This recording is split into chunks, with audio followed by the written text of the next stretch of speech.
GMTV, how you doing, everybody? It's show number 44, or as I like to say it, holy crap!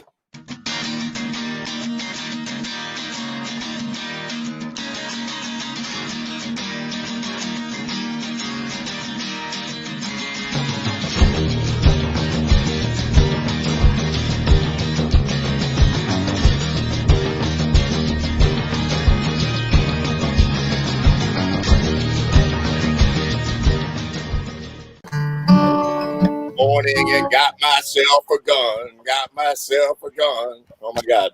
How you guys doing? Groovy. Pretty good. How you doing, Pat? I'm doing good. I'm so thrilled that you're on early tonight. Yeah, well, last week, Arena got diagnosed. She got positive. She tested positive. So we have Oh, yeah. But it Wait a turned minute. out Whoa. Stop everything. You tested positive for COVID? Is that what you're saying? Arena did. She travels back and forth to New York. So she gets tested another time, and she came back. So we had to, inside the house, we had to stay away from each other. But she got 3 more tests, and they came negative. And my son and I never got anything, so everything's back to normal. There's 3 more tests that came up negative. They came up negative, but she still didn't tell you till like 3 days later, because that way you stayed away from her in the house, which was look. Yikes. But she loved that part of it. I don't want anybody to get this thing. Nobody. A good friend of mine just got out of the hospital, and he's okay, but he's got to have oxygen for the next 60 days. And Wow. He said it is the worst thing he has gone through in his life. So, and he's 61 years old. So, no thanks. It's all over the place. It's okay. Yeah, I just went to Connecticut for my first time in quite a while. Somebody's giving me an angry emoji. I love that. I love it when I get the angry emoji. I don't know who did it yet. I'm going to track you down, whoever you are. But, yeah, I was in Connecticut. I got together with Elwood, and we flew the drone around Cove and Stanford, where I wore a mask, and I stayed away from him like he's the plague, which he kind of is anyway. But so I went to Connecticut, I went to the post office and the bank and did a couple errands and ran back to PA. So I'm back out here now. So. All right, when you come out again, remember, you got to come over here and show me how to pick this basement up so we can make music here. You got to show me how we can broadcast and everything. I heard he's got COVID in his house. I'm not going over there. It's a tough sales pitch. Yeah, hey, I got COVID in the house. Come on over. Yeah. Come on down. Got hors d'oeuvres? No, but I got COVID. Oh my God. All right. So, how you been doing, Pat Padula? I've been doing good. I got I'm looking positive and staying positive, and hope to be behind the drum set soon. Yeah. Good. Yeah, don't get COVID. Nobody get COVID out there No. at home too. Don't get COVID, The please. next thing I might do would be with Mahoney, Chris. What's that? Say again? The next thing I may attempt to do is with Chris Mahoney, and then the Rock Widows. Actually, Robert has a fantastic surprise for all of us. He found Oh yeah. a lost recorded tape of us back in the late 80s or 90s Ooh, of which band? of, I don't know if we even had a name then. It was Richard Musk on bass. You know Richard Musk? I know the name, but I don't think I know him though. But so you weren't Rock Widows back then. You were like Rock No. Married, or I don't even know. I don't know what we were. But really, really great music, and he's doing up a video a la Robert style, which is pain in the ass. He wants me to dig up photographs from like my entire existence. That's good. I want to see those photographs.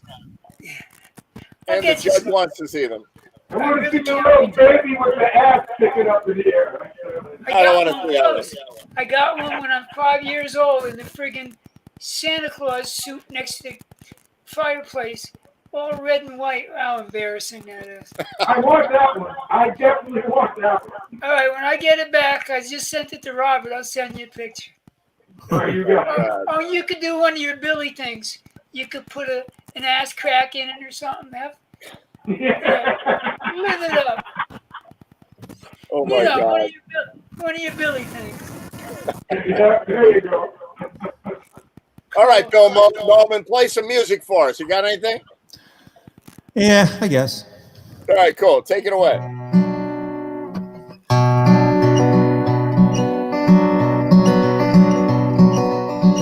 The couple in the next room, they're bound to win a prize. They've been going at it all night long. Well, I'm trying to get some sleep, but these motel walls are cheap. Lincoln Duncan is my name, and here's my song. This is my song. My father was a fisherman. My mama was a fisherman's friend. I was born in the boredom and the chowder. So when I reached my prime, I left my home in the Maritimes, headed down the turnpike to New England, sweet New England.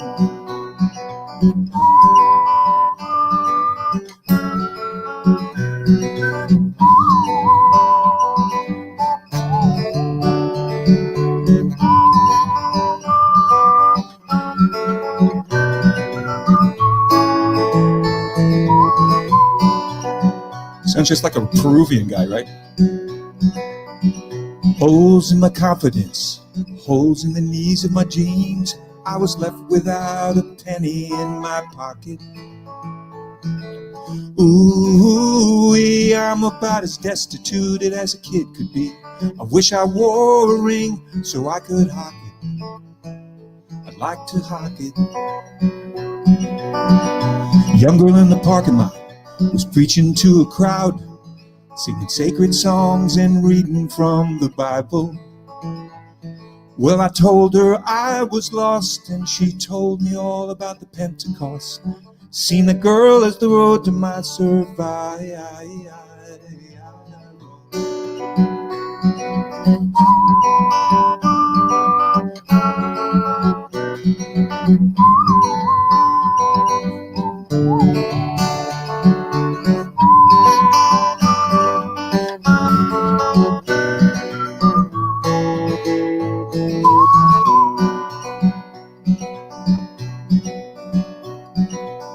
Just later on the very same night, when I crept to a tent with a flashlight, my long years of innocence ended. Well, she took me to the woods, saying, here comes something and it feels so good. Just like a dog, I was befriended. I was befriended. Oh, what a night. Oh, what a garden of delight. Even now that sweet memory lingers. I was playing my guitar, lying underneath the stars, just thanking the Lord for my fingers, for my fingers.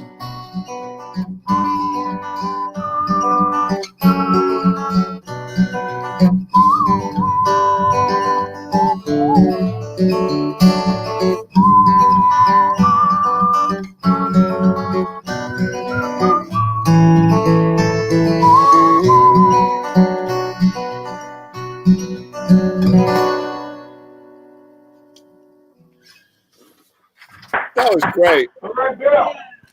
It would be, you know, if I had a couple of cool Peruvian goat herders with flutes that would actually. You can frickin' whistle, dude. I mean, that's serious to be able to do that. You know, I love to whistle. Yeah. I really love to whistle, you know, and when I'm at ShopRite, you know, like I'm always whistling. And people always, because they have, ShopRite is like my favorite store in the world, and ShopRite, the music they play there is really good, I find, you know. Right. So I'm always whistling, like so they put some earworm in my head and I just start whistling. And these people always come up to you and they go like, wow, you must be really happy. And I go like, I said, I'm really suicidal, but I really like to whistle, you know. It's how I keep from pulling the trigger, you know. It's brilliant. That's great. Do another one. I think I will.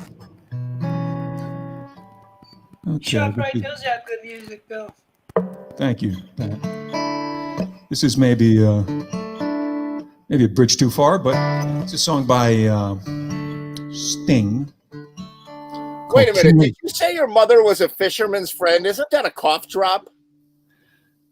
Fisherman's Friend is like a brand of something, right? Is it just cough drop? I don't know. Fisherman's Friend. You think it's I feel like it also might be like hand warmers and foot warmers or something. You know, it's like, yeah. It's like, yeah, my mother was a fisherman's friend. Your mother was a cough drop. Oh my God. But that's a great, Paul Simon. That's a great line. You know, my father was a fisherman. My mother was a fisherman's friend.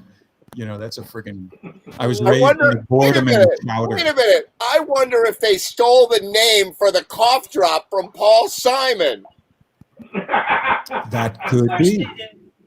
I'm going to look that up while you're playing the next song. Like, you know, I would say that album, that was off, I believe, his first solo album. That was probably like 1970 or something like that. That's when they kept 71, Fisherman's Friend. Everybody knows that. Everyone knows that. Did anyone here know that? I didn't know that, but.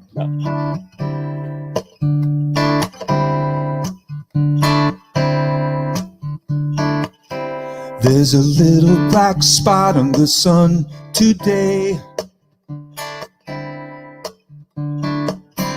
It's the same old thing as yesterday. There's a black hat caught in a high tree top. There's a flag white rag and the wind won't stop. I've stood here before inside the pouring rain.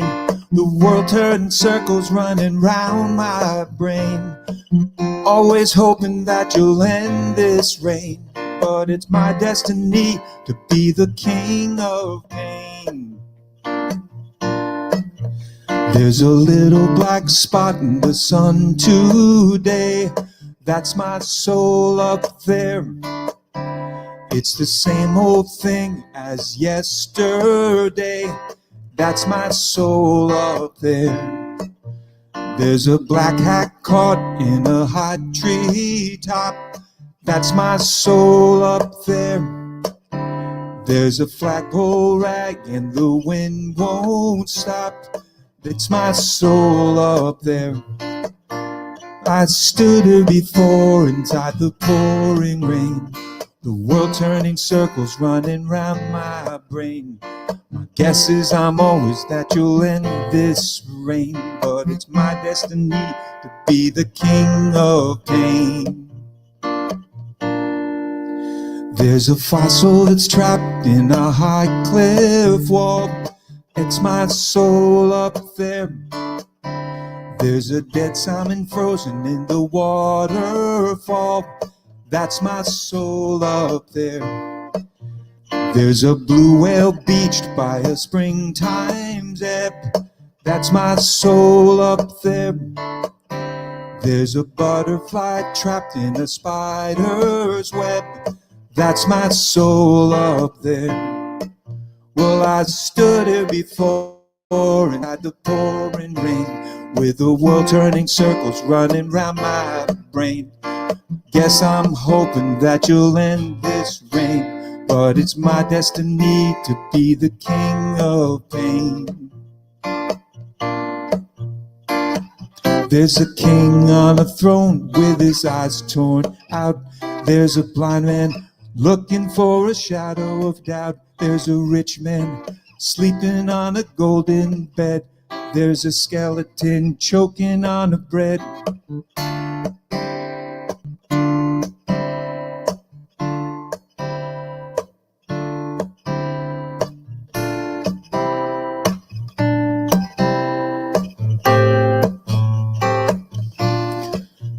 There's a red fox torn by a huntsman pack. It's my soul up there. There's a black-winged gull with a broken back. That's my soul up there. There's a little black spot on the sun today. It's the same old thing as yesterday. Well, I'd seen it before inside the pouring rain. The world turning circles running round my brain. I guess I'm always hoping that you'll end this rain, but it's my destiny to be the king of pain. King of pain, I'll always be king of pain.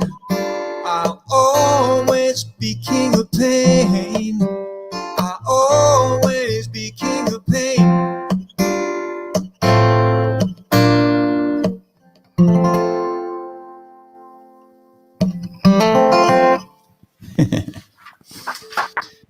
Pain. Thank you. Yeah, that was great. Very good. Thank you. Hey, who's that on the bottom left? guys, how's it Florida going? Hill Boys. Unmute Bill your Norman. mic. I want to hear you. What'd you say? You want to hear me? No, I want to hear Florida Hill Boys. Florida Hill boy. How you doing, Wilbur? Is that like the fisherman's friend from Florida? Or I'm good. Very good. Yeah. So here's the deal with Fisherman's Friend. I was slightly off. Paul Simon wrote the song in 1970 about his mother being Fisherman's Friend, but the Cough Drop came out in 1865, right? A little bit of a gap. Yeah. It's debatable whether they stole it from Paul Simon. So. They might have stolen it from Stephen Foster. Like, who knows? Yeah, that would be more better timeline. Yeah. Stevie? Oh, yeah, I know. Oh my God. We used to Hey, call them Otar, little how cough you drops doing, from man? hell. Hey, Otar, can you hear me? Hey, Ed, Yeah, I hear you good. you hear me? Yeah. All right. And Will Baird, how you doing? I'm doing good. We're just shooting the shit. Everybody was in such a lousy mood last week. Like, nobody came on the show just to hang out. Like, we had like artists come on and we had people play and it was really fun. And then like at 9:30, like Randy wasn't there, Billy wasn't there. Were you there, Pat? You came on, right? In the beginning, right? I was on. Yeah. I'm, Right at the beginning. Yeah. I'm slightly depressed because I think I actually stuck around last week for a while. Yeah, I could tell something was wrong That was the because longest I've ever been on it, and like now I'm hearing like it's shit, you know. so, I knew something was wrong because usually I get done and Ed says like some comment about what I've done. Oh, I really like what you did with guitar, the high part, whatever. And instead I get done and after all three songs you went, that was great. I was like, thank you. I'm in a good mood. I'm drinking Dr. Thunder. All right, so Dr. Thunder. It's not Dr. Pepper. It's like the 60-cent version of Dr. Pepper from Walmart, you know? And it's like, it's shaking because, like, I'm shaking a little bit from the Dr. Thunder. That's why I'm in a good mood, you know? Hey, Guaranteed Billy, to to your have health, fun. man. And extra gas. Oh my God. What do you have there, Bill You and Nolan? yours, baby. You and yours. What is that, Bill Nolan? That is tequila. That is tequila. It's It is clear. always tequila. Bill Norman. What awesome choice. 1942 down Julio. Very nice. All right, do another one, Bill. Okay, I just want to point out that I'm drinking coffee from Donut Delight Wow, we almost- on the border we of almost feel like a Norwalk real- and Darien. Like, for real. I'm going to go get some alcohol. That's it. All right, Bill Nolan, go for it. Okay.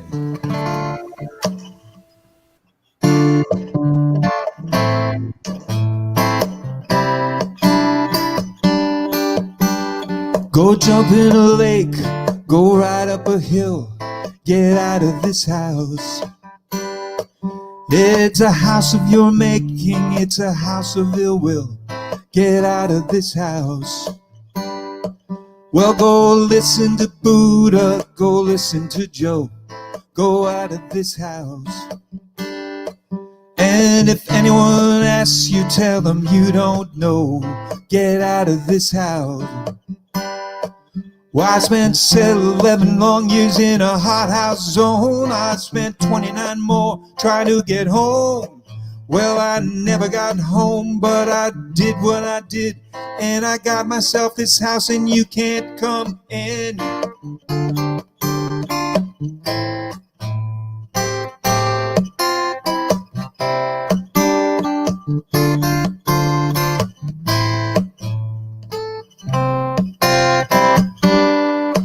I'm the queen of my castle, I'm the king of my room. Get out of this house. I got more than I need, more than I ever could use. Get out of this house. I spent 17 years trying to save my soul. I spent 23 more down in the hole. Now my soul is alright, but I might get found out. And I got myself this house now and I can't get out.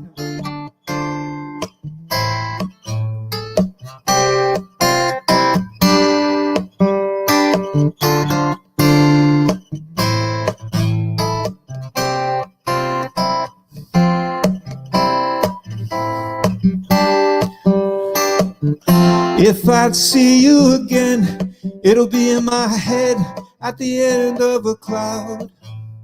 If you see me again, it'll be in your head telling you to get out.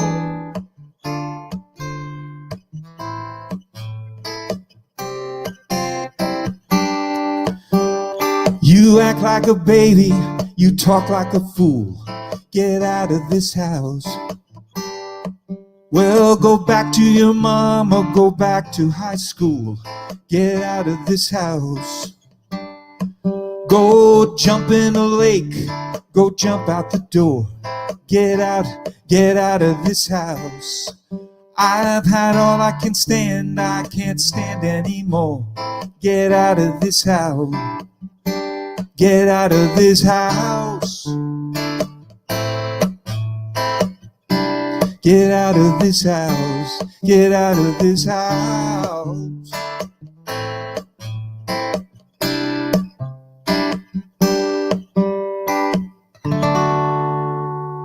Ooh. Ending with a major. The whole thing's in a minor and end with a. That's not very Bill Noman, ending with like a really like. I was. Chord. Yeah, it threw me because. I was going from, there's still stuff to learn about me, like I'm so deep.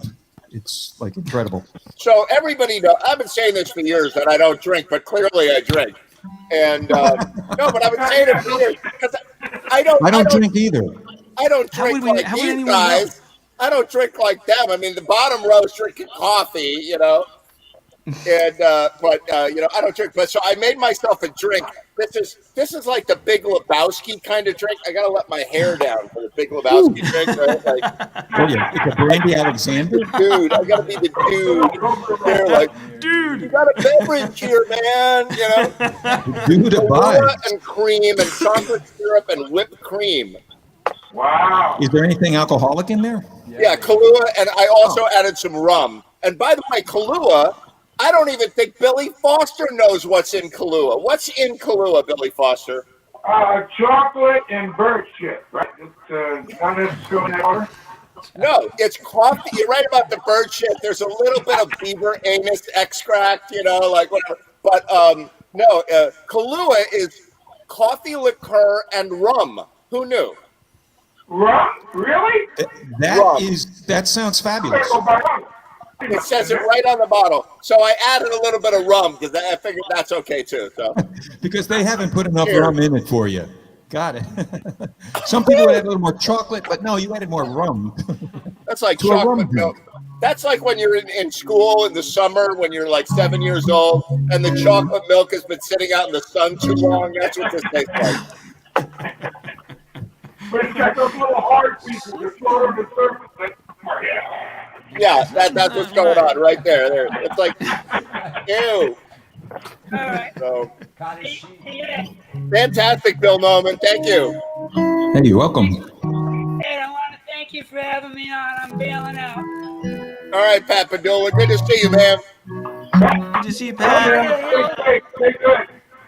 Thanks for coming. All right, we'll be right back after this with Will Baird. Stand by.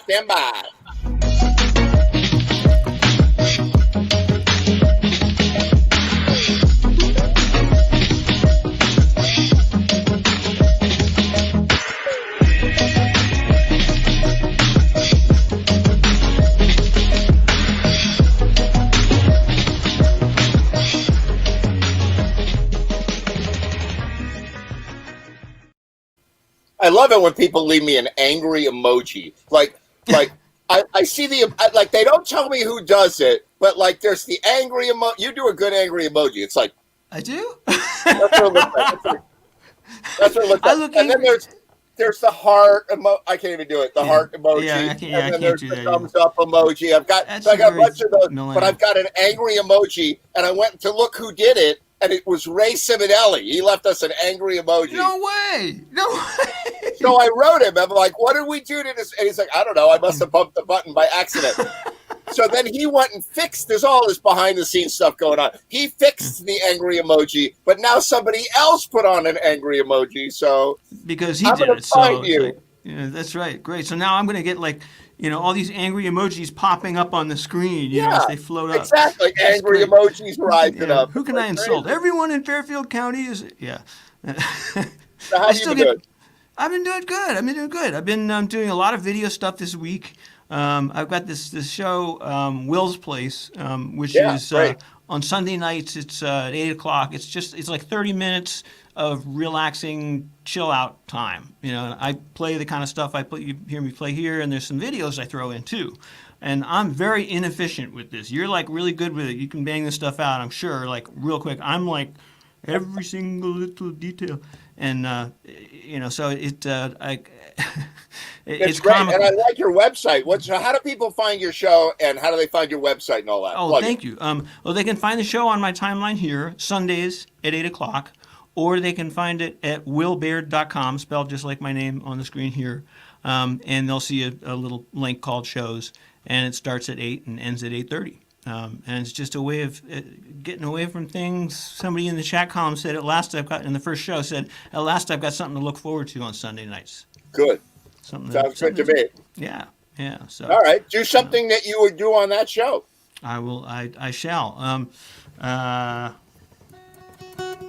Yeah. Okay. So I'm going to do something. This is a song by Patti Smith and Bruce Springsteen from way back when they were writing songs together. We could use some chill right about now. We've had a week of not chill, and now we need some chill. Maybe I should start with a chill tune. Oh, there you go. No, take it away. Yeah, I'm going to start with a chill tune. This is one of my tunes, actually, that I wrote ages ago. It's called Just Stay.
Very So nice. Very nice. did that hit the spot, or Excellent.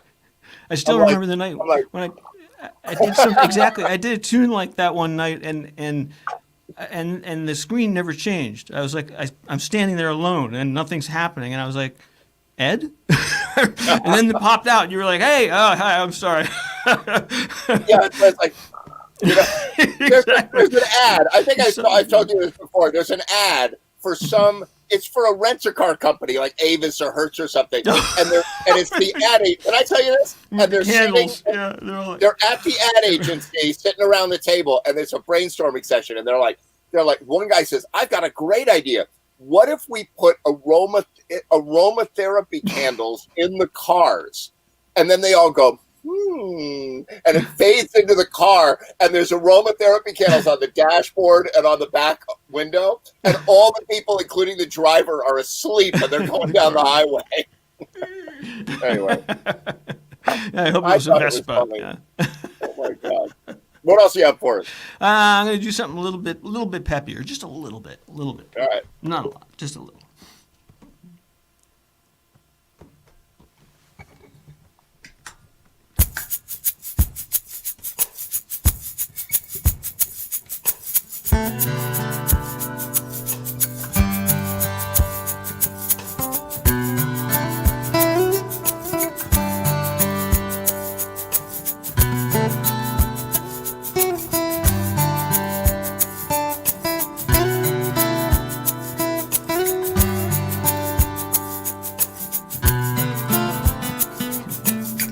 Okay, I'm a professional. I cannot accept that. I have to go again. Sorry. Do over. What It's like happened, golfing. a mulligan? Oh my God! That's right.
my lord. I thought that was great, and I love that tune. Well, my next tune will be Mary Had a Little Lamb, just to be safe,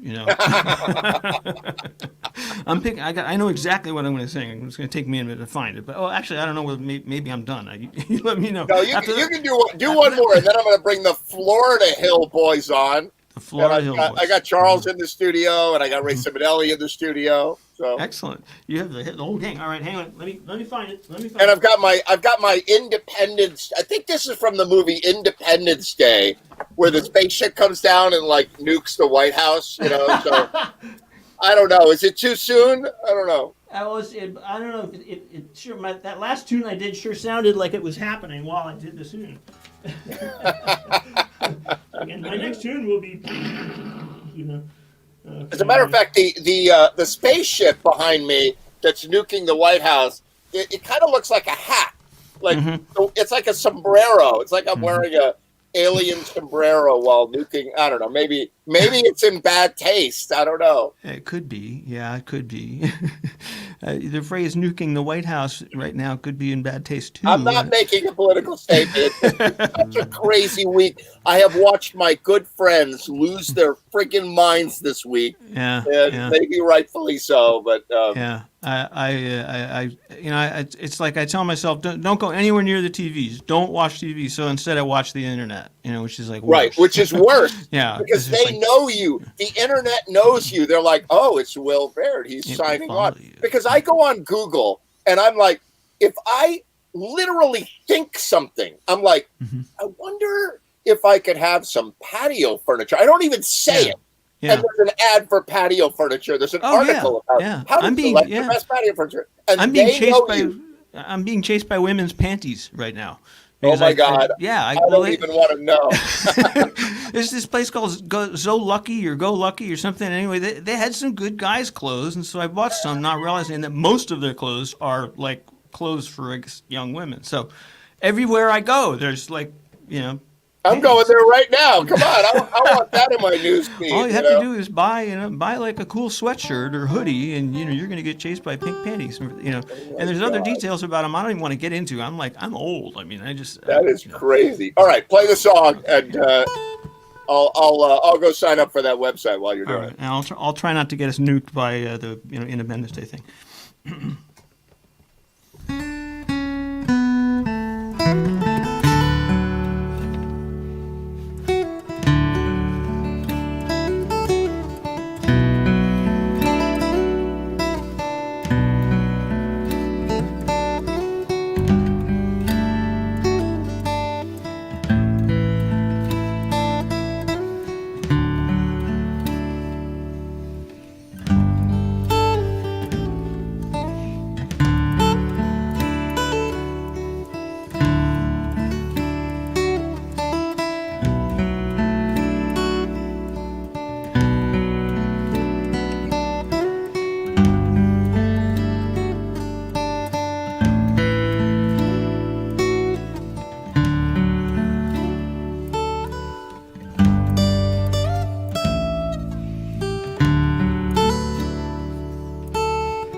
Fantastic. Will Baird, tune into his show on Sunday nights at 8:30, 8 o'clock. What time's your show? 8 o'clock, 8 p.m. 8 o'clock. 8 sharp. Fantastic.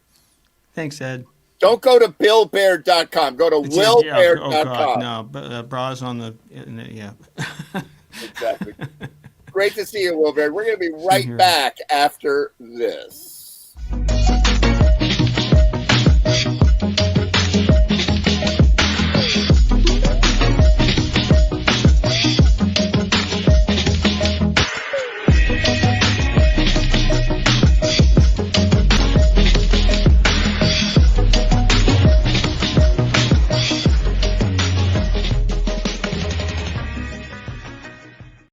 Be ready. Hey. Nice. Hey, Ray Simonelli. What's happening, Ed? Hey, Billy are you? Foster, how you doing? hey, you're coming over to my house tomorrow. Tomorrow? Yeah, tomorrow we're gonna make some music downstairs. Oh, we are, huh? Set up a video camera. I want to see Am that. I invited? Exactly. So how you doing, Florida Hill boys? Otar? Pretty good. Pretty good. You doing okay? What do you have for us musically tonight?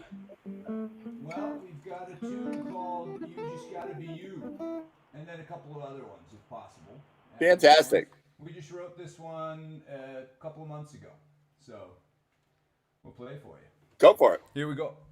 Mute the mic. Mute the mic. All right, we're gonna turn all the sound off here. All right.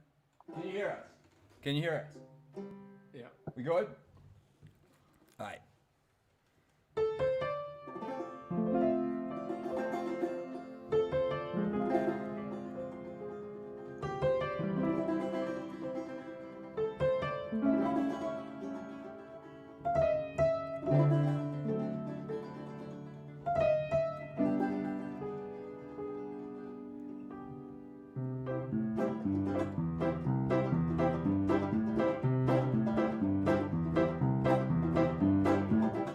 Sometimes you feel like eating ice cream.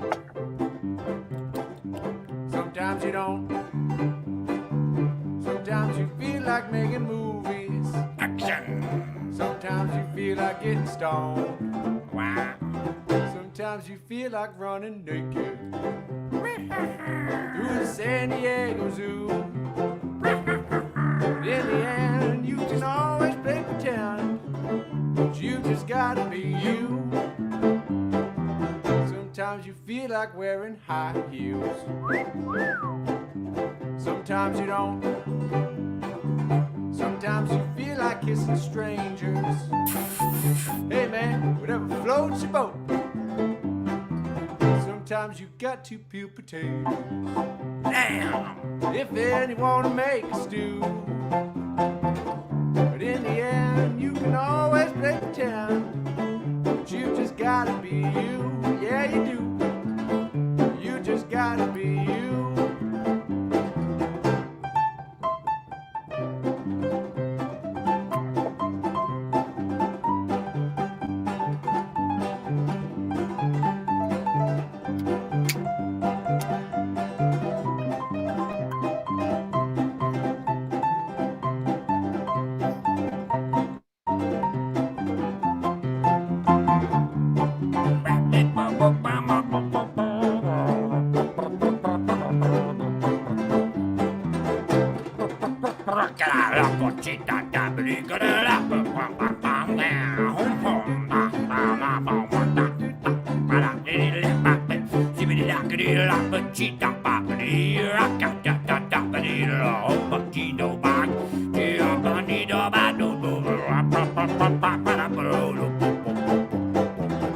Sometimes you feel like making whoopee.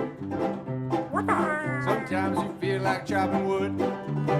Chopping wood. When they're handing you that Oscar, here you go. You feel so damn misunderstood. Sometimes you wish you could be lonesome. Oh, so lonesome. Sometimes you wish you never do. That when you die, there ain't no heaven up in the sky. So you just gotta be you. Yeah, you do. Oh, you just gotta be you. Sure do, sweetheart. Oh, you just gotta be you. One more time. Oh, you just gotta gotta be you.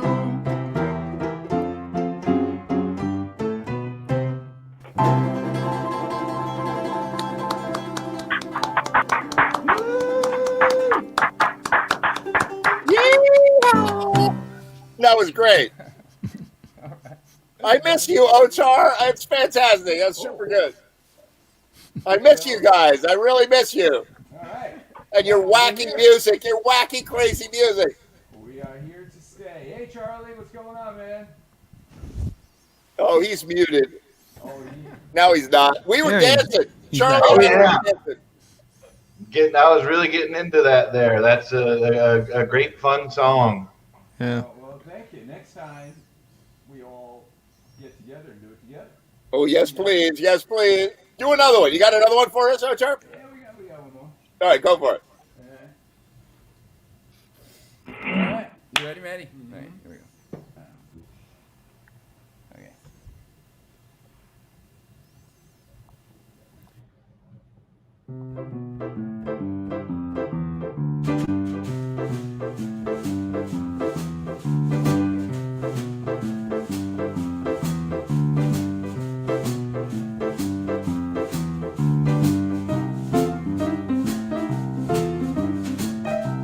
Oh, an old boogie woogie. The boogie woogie, the boogie woogie. All I wanna do is play the boogie woogie all night long. The boogie woogie, woo, hangy pangy. The boogie woogie, woo, hangy pangy. The boogie woogie, live, hangy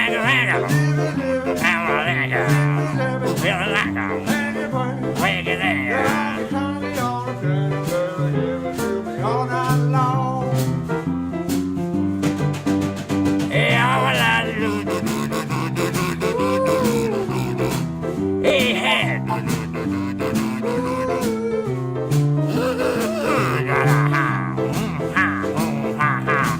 And the honky tonk plays the hanky tonk all night long.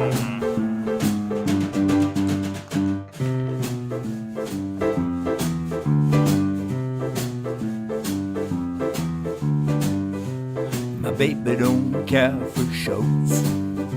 My baby don't care for clothes. My baby just cares for me. My baby don't care about no cars and races. My baby don't care about no hot toting places. Liz Taylor is not her style, and even Eva Lorne's smile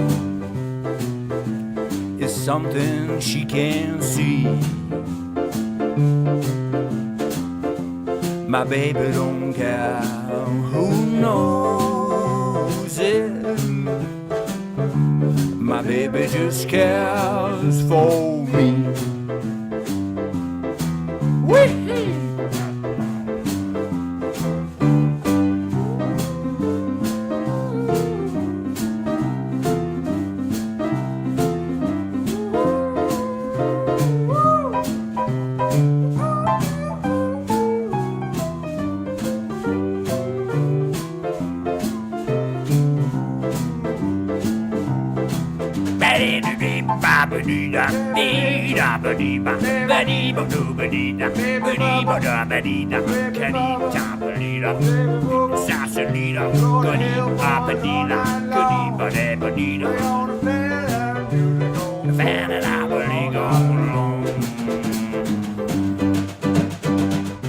My baby don't care for shows.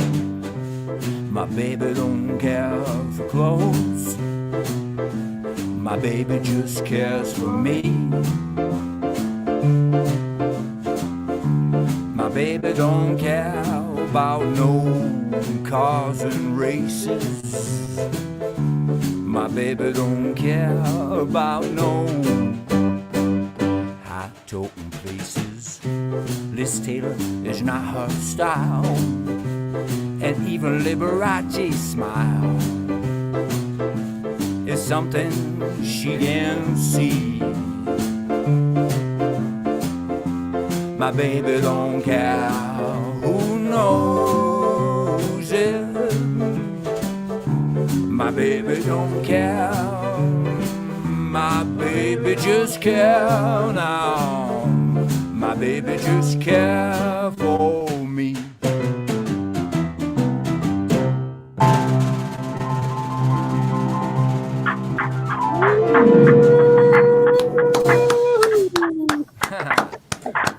Fantastic. That was great. That was fantastic. Character. I love it. Love it. And I miss you guys. It's so good to see you on the show. It's great to be here, Ed. Really, really good. Every week. And I miss that piano. You know, just before we got locked up in COVID, I came to your house and I played that piano for a little bit. That's right. Well, Like 1 minute before we got locked up for COVID, you know? You guys sound so good. Since, man, let me tell you. There's so much like there's so much You can remember character. that minute? Yeah, exactly. I remember. Listen, it'll be 2 months. It'll be in 2 months from now, we're going to have our 50-second show. It's going to be 1 year. Like, whoever thought that we'd be doing this? Wow. When this is over, you're going to still do it. So what happened? That's right. Yeah, exactly. Right. Yeah. It's going to go on forever until we all keel over. And Will, I got to tell you, I love your expressions as much as I love to play it. I love your expressions. I really do. I really do. Deer caught in the headlights. Yeah, I swear to God, I love it. All right, very cool. Stand by. We're going to be right back with Ray Simonelli and Charles right after this. Good to see you, Otar. I hope to see you soon. Yeah, man.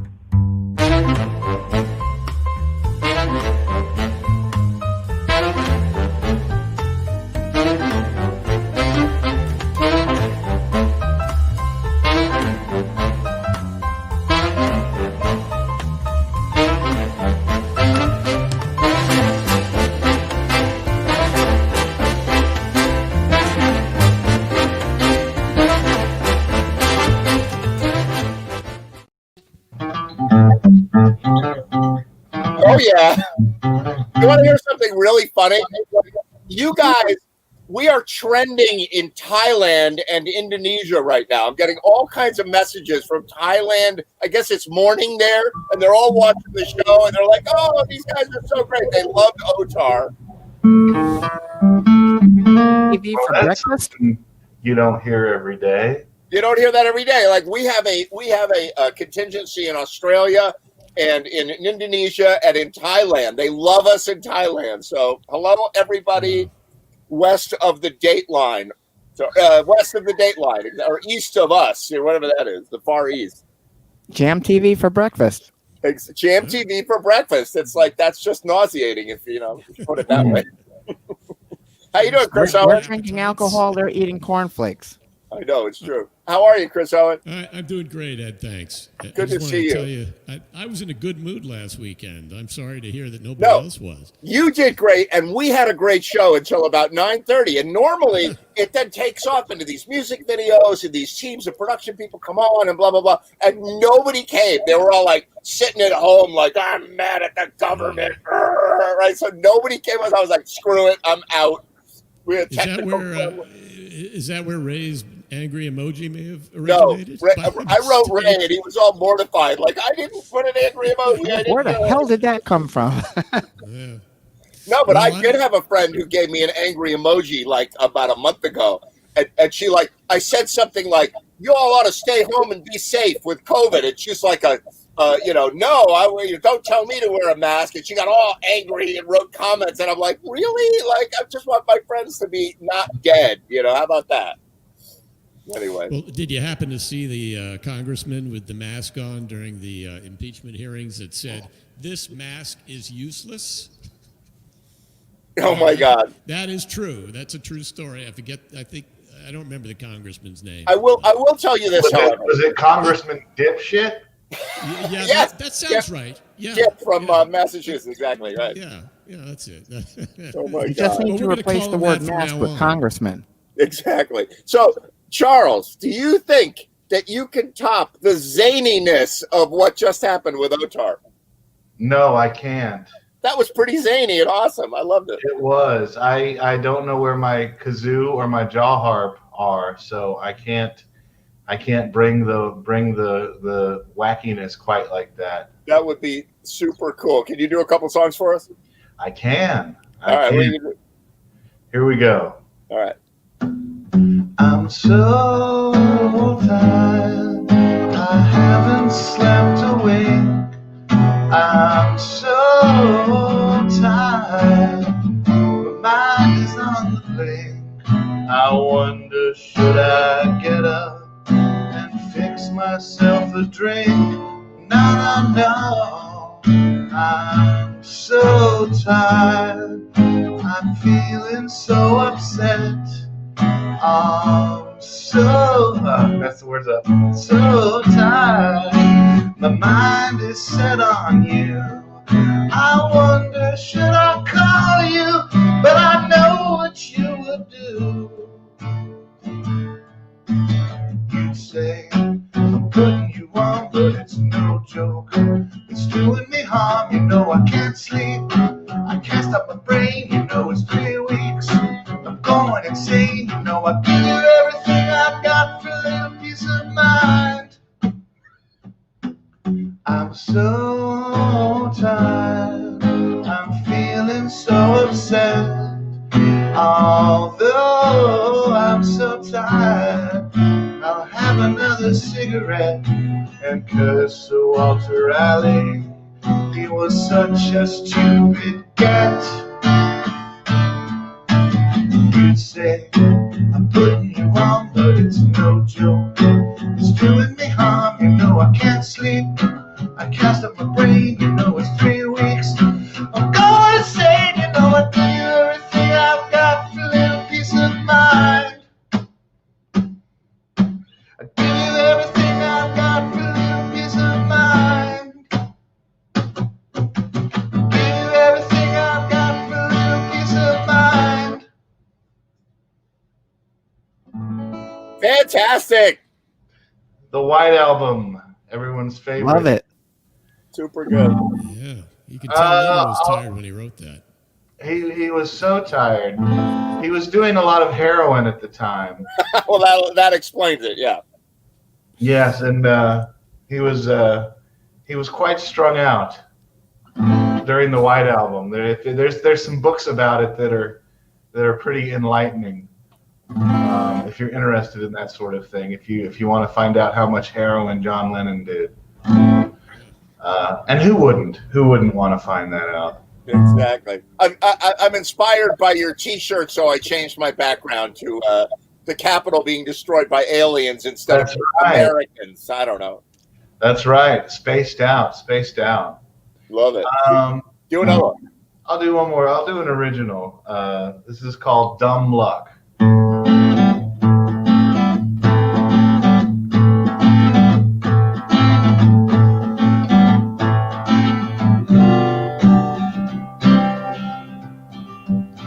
I got the strangest feeling Wednesday afternoon. Somebody watching me like I was a cartoon. Oh, what a mess.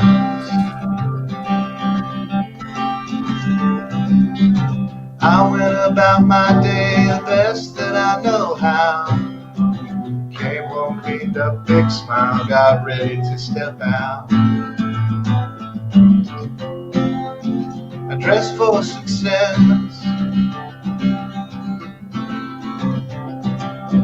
Some kind of death is breathing right on down my neck.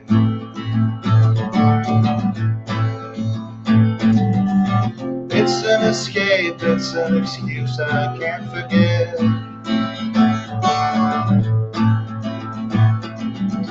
Dumb luck, it all will pass, 'cause that's about as lucky as I get.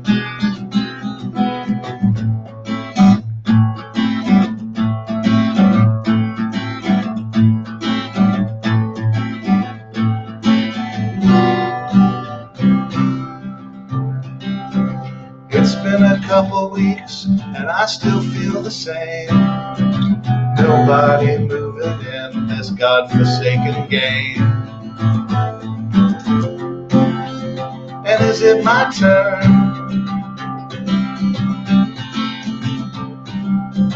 And it's the only thing that keeps me satisfied. If I had shut it out, I probably would have died. And I still might anyway. Some kind of love is creeping right on through this song.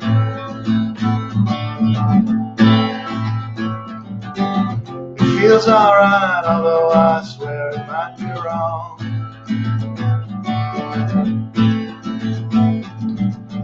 And it's the reason why you can't look in the mirror for too long.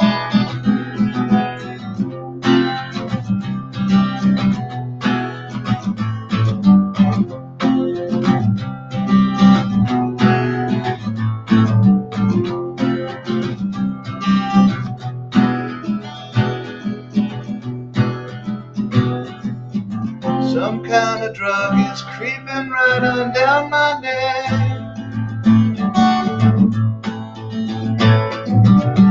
It's not the kind of thing they teach you to expect.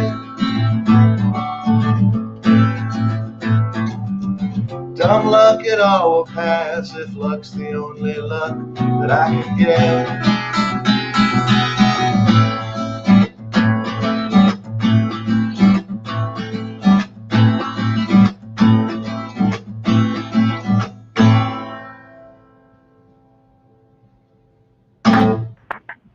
Super fun.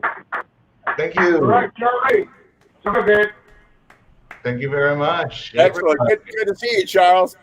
Good to see you. Wait, I got to show you the screaming goat. Ooh, what's the story behind your screaming goat? Yeah, that's very appropriate. That's kind of how that sums it up for how I feel about this week. That's about right. I just want to make sure I got that in there. Oh my God, that's really great. Good to see you. How you been doing? You doing all right? About the same as usual. Yeah. Every day is Groundhog Day, so it's nice to have something like this to sort of break the week up a little bit.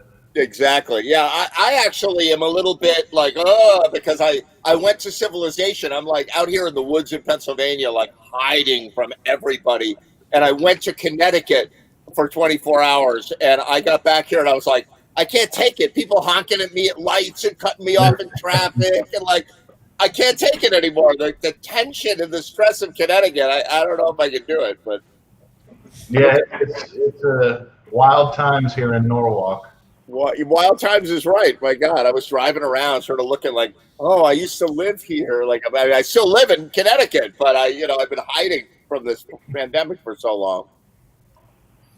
But one of these days, we're going to be back together doing music. Anthony Fauci was hugging his new girlfriend, Elton John, today. I don't know if you saw that on Facebook. And they're like, we're going to have live music by fall. I'm like, uh-oh. Oh, that's exciting. Maybe he'll come to Bobby Q's. Yeah, exactly. Anthony Fauci and Elton John at Bobby Q's on the first Friday night. I promise we're going to have that. Just like Anthony Fauci promises it'll be fall. That just means it'll be next spring. That's all that means. Sounds like Ed's going to be dressing up as Elton John. I'm going to be dressed up as Elton John. That's the plan. Oh, my God. And, you got the first gig at Bobby Q's after this is over, Charles. You know that, right? That's right. Yeah, that's right. Because we were the first ones on the chopping block. You were the first ones canceled, like March 20th, right? No, March 21st? Somewhere, yeah. I think it was the 21st. Yeah. Oh my God! And so I was like, I didn't even call you. It was so all over the internet. And finally, like, we communicated. And you're like, I think we're probably canceled. I'm like, I don't know. I guess so. Yeah, I had the feeling everything else was shutting down. It was a disaster. It was like watching a landslide. Like all the gigs getting canceled one after another. And yikes! Show must go on. Show must go on is right. All right, Charles. Great to see you. You too. We're going to be right back with Ray Simonelli after this.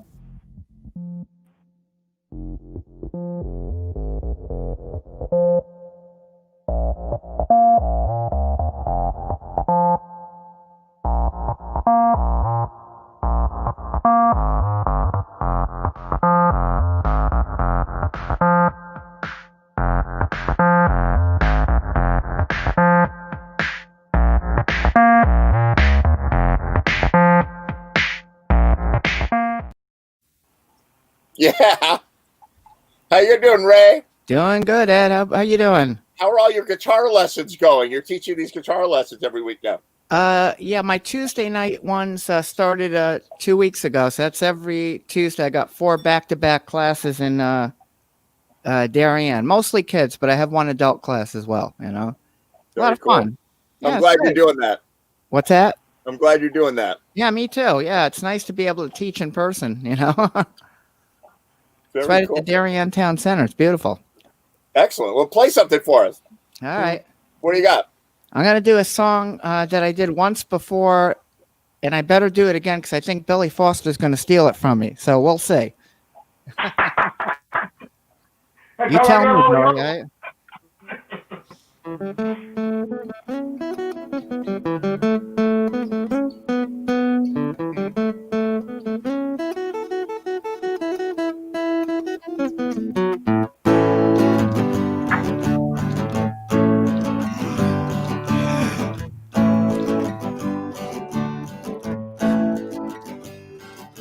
I can see why you think you belong to me. I never try to make you see, I'll make you think one thing for yourself. Now you're off with someone else and I'm alone. You see, I thought I might have you for my own.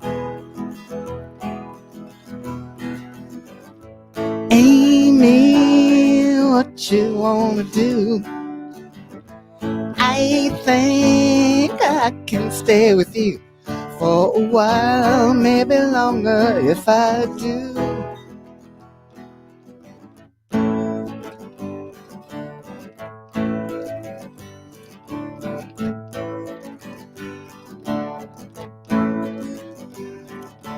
Don't you think the time is right for us to find all the things we thought weren't proper could be mine time for yourself? Which we should get together all alone. You see, I might want to have you for my own.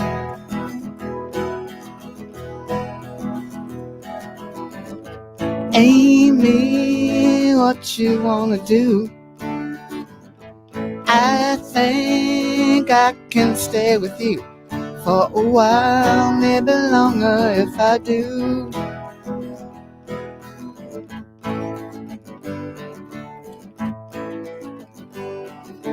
Now just come to what you want, you had your way. With all before just faded into gray, can't you see? I don't know if it's you or if it's me. If it's one of us, I'm sure we'll see. Take a look at me and tell me, Amy, what you wanna do? I think I can stay with you for a while, maybe longer if I do. Amy, what you wanna do? I think I can stay with you for a while, maybe longer if I do. Falling in and out of love with you. Falling in and out of love with you. Don't know what I'm gonna do. Falling in and out of love with you.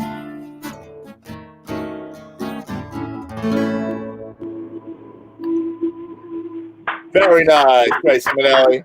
Yeah, except for that fuck up in the second verse. See, that's why Billy needs to be singing. Yeah, I'm going to steal it. You like that one, right?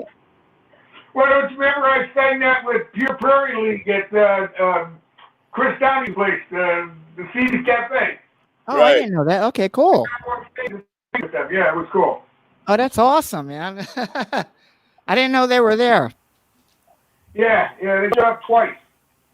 That's I cool. I saw Peter Frampton there once.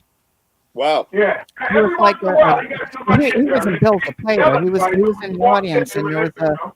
they used to have the Monday night open mics there at CD's Cafe, and I used to Yeah. go down there just to listen. I wasn't playing out back then, but you know I always appreciated good musicians. And one night I went there, and it was a lot more equipment than normal. I'm like, what the heck's going on? So anyway, they get started, and somebody comes up and makes an announcement, and they go, oh, gee, you know, we got a special treat tonight for the first time in 5 years from Stamford, Connecticut, the Sims Brothers Band. I'm like, oh, I remember them, you know. Yeah, I So love the Sims. out comes the Sims Brothers Band. They start, you know, and about 3-4 songs in, they're like, we'd like to bring up a special friend of ours, Mr. Peter Frampton. And he was sitting right there with some girl, and he came up and he jammed with him. It was like really great.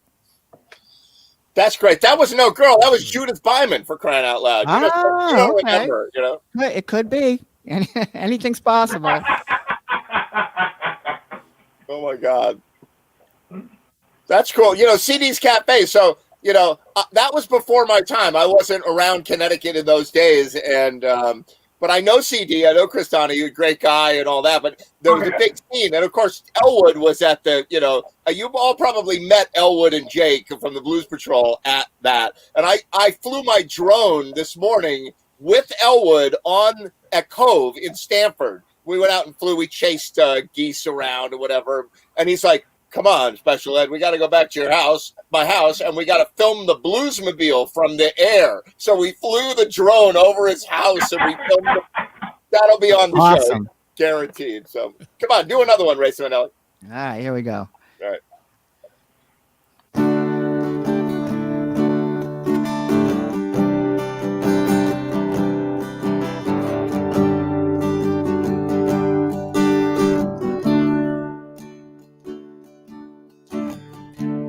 If the sun refuse to shine, I will still be loving you. When the mountains crumble to the sea, it will still be you and me.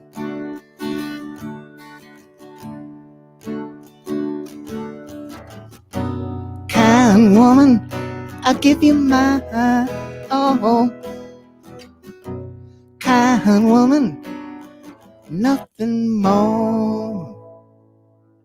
Little drops of rain, whispers of the pain, love lost in the days, the tears gone by. Our love is strong, with you there is no wrong. Together we will go on till we die. Inspiration's what you are to me. Inspiration, look, see.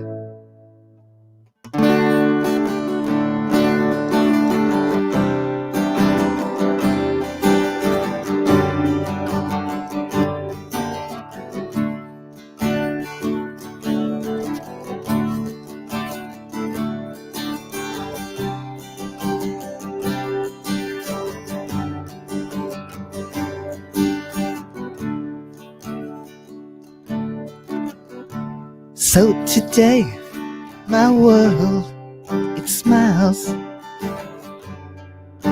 Your right hand reach out and walk the miles. Thanks to you, it will be done. For you and me, I'm the only one.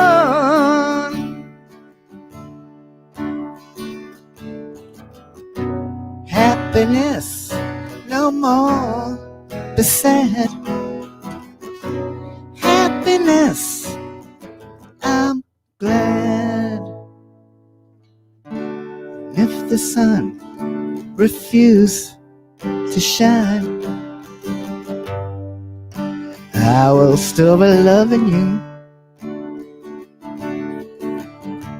When the mountains crumble to the sea,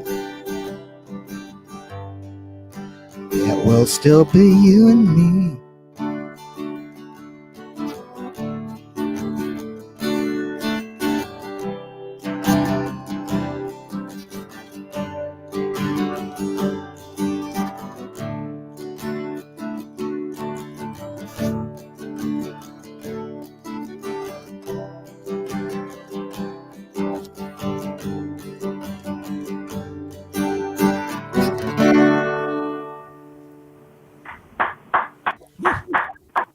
Led Zeppelin love songs. Fantastic. Thank you. Thank you. Beautiful. Good stuff. There. Hey, Randy. Hey, boys. How's everybody? How you doing, man? Hey, bro. Holy tip. How are you, Randy. Bill? What's going Look at on? everybody. Oh, he's muted. He Hey, can't even sorry, say hello. yeah. Someone There, say- how are you, man? Someone say holy tits. Is that Oh, what yeah. that happened? I'm throwing that back at Randy. That's his term. I haven't heard him That's say it in a while. I've got that copyrighted. Yeah. You should. Yeah. There aren't any ladies on the line, are there? Yeah. That was the selling pitch at my health club when I signed up. The guy, I walked in, the guy went, "Holy tits!" I went, "All right, where do I sign?" Yeah. Yeah. Yeah. They've all heard worse out of me. That's all right. Somehow that reminds me of a nut. Holy tits. I don't know. Oh my God! So how you doing, Randy Stone? I'm doing all right, man. I was a little under the weather last week. I understand you had. I just heard before you had a truncated show. Yeah, But, you know, it was a weird. There was a vibe that day. Like Yeah. I communicate with a lot of people, you know, all Yeah. day on Thursdays and during the week, and like everybody was like bad mood and like not responding and whatever. And I'm like, I have a feeling like people are just not in the mood. Like, Well, if you're at a party- it was a rough day the day before, but actually I was I had pain. I think I told you if I'd have come on, it would have been yeah, right. like, You hi definitely everybody. didn't want to talk to me that day. You definitely Yeah, didn't I want to talk to me. I was like, oh, good, Debbie Downer joined us. Great. You know, it's funny, Randy. Like we got to do like an Academy Awards of Jam TV because people. I wish somebody had suggested that to you sometime. people writing. I think. Oh my God, you did, didn't you? Yes. But people. I called them the jammies. The We jammies. gotta have that conversation that we haven't had like from like 4 months ago. That's all right. But somebody said to me, like, people write me, and they're like, "Who's that guy?" And like who? And they describe someone, and like, and you know, like Billy Foster is easy to describe. They're like, "Who's the guy who's like smoking and drinking on the show?" I'm like, "Yeah, Billy Foster." But like with you, people are like, "Who's that guy?" And he's funny, and he's very complimentary. I'm like, "Oh, that's Randy." And I There you love go. Randy. I love Randy. Everybody loved Randy on the show. And that's because nobody could see me walk. Usually it's like, who's that guy that walks like Frankenstein? The real loudmouth, you know? Right. And I miss it. This is fun. I told you, man, this is the closest thing I could do to hanging out in a bar with stupid musicians and telling dumb stories. I love it. It's fucking great. Remember what I told you, man. You're coming over here too. You're coming over here too to make music. I would love to, You man. too. All right, I got to get a vax in my ass. Yeah, but Randy, they got COVID in their house, so don't go there. It's Rona Central. Well, I don't know. It was Lovid. It was Lovid. It was a deodorant. It wasn't a. Oh, I see what you mean. I've heard weed kills it anyway, so it's okay. There you go. There you go. Yeah, Oh my God. It's like what are those other cures that guy was trying to promote that it doesn't do well with heat. It resides in your nasals, which is the coolest part of the body. So you have to get out a hair dryer and like breathe a hair dryer. Like, no, Beavis, what the fuck? You remember when it first came out? Somebody suggested that if you pour a hair dryer in your nose and then it kills it. I know it sounds like I'm making this up. I'm really not making this up. I'm going to try it right now. I'm going to go get my hair dryer. Please. Ray Simonelli, thank you so much. You did a lovely job on those songs. Good to see you, Ray. Fantastic. So Chris Owen in the center square. What are you going to Hi, do for us everybody. today? How you doing? Doing good. What's happening? Yeah, good. Well, I hope this has been a wonderfully exciting and funny show so far. Last week I tried to keep, the spirits up. Didn't work, but now I've got we had a great show. Like, I don't know how I could trash my own show and then compliment the beginning. But we had a great time for the first 2 hours, and then it just went all right, I'm done. Boom. We had technical problems. Otar couldn't get his friggin' microphone working, and we were trying, and I'm playing Steve Wexler on the drum. I was like, you know what?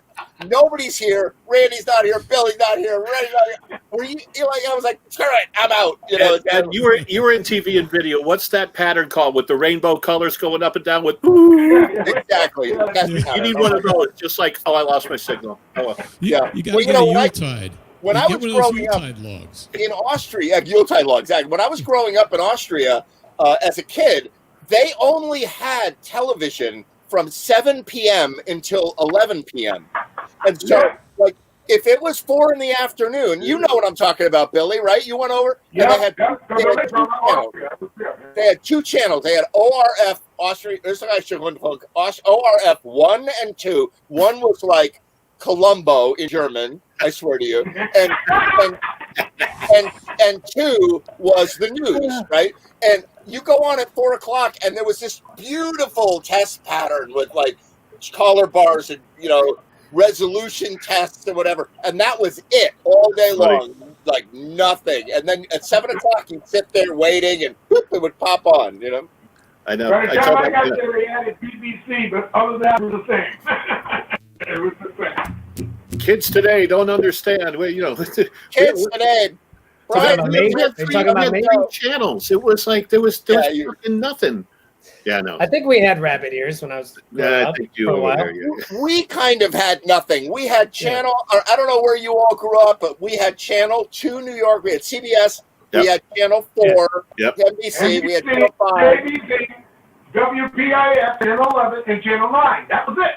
That was it. And we had channel 13, but when you were a kid, that's like fucking not having a channel. I mean, no. They had electric company, and they had absolutely. I got electric company for you right here. Yeah. My kids will never know. Weren't we perfectly happy with 5 channels? There was actually something to watch all the time. You don't know what you're missing. Well, once school got out, like at 3, then it was like Cartoon Time and Soupy Sales, and there was actually some pretty innovative kids entertainment for back then. I love that guy. Exactly. So, Chris Owen, play us something amazing. Yeah, hurry. Take us out of this nostalgia alley, Chris. This isn't, I don't know if this is going to fit that definition. So, you know, I never do songs anybody knows. So this one is fitting that tradition. This is by a band called, gosh darn, what is his name? Girly Man. Girly Man. Did you ever hear of a band named Girly Man? Oh, yeah.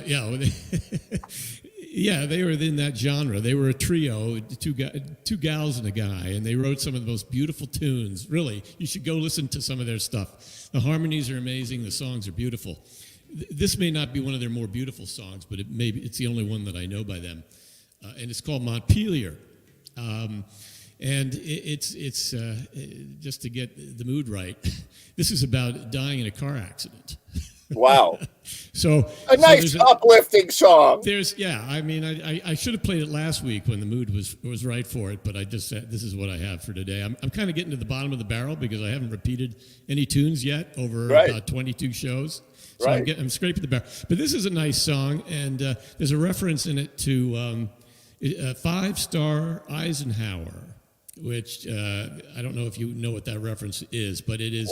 It refers to the interstate highway system, and it was Eisenhower's baby.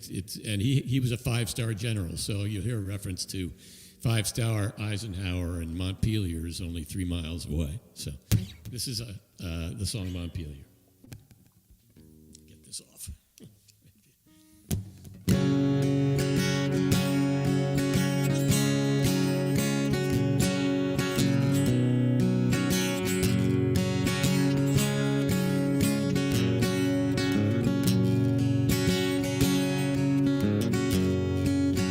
Driving along on this North Country road in the middle of the day. Hundreds have died where I now ride on the highway.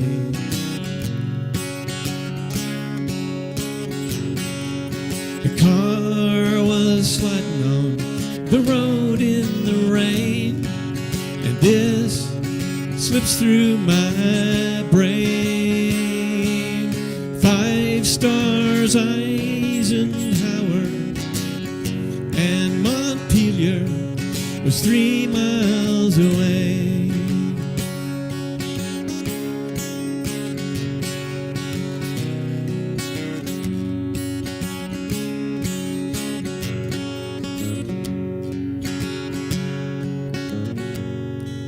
I was feeling alone, I couldn't sit still, so I got in my car and left town.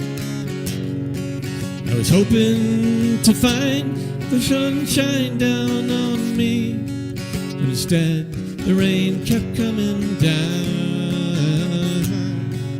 The roar was slipping on the road in the rain, and this slips through my brain.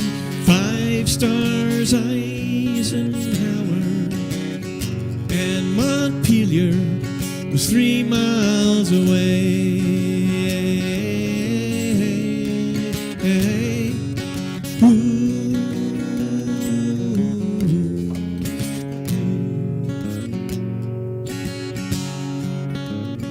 You were driving alone on that big city road in the middle of the day, when a truck turning wide struck your broadside, and dying there you lay. The car was slipping on the road in the rain, and this slips through my brain. 5 stars, Eisenhower, and Montpelier was 3 miles away. Montpelier was 3 miles away. Montpelier was 3 miles away.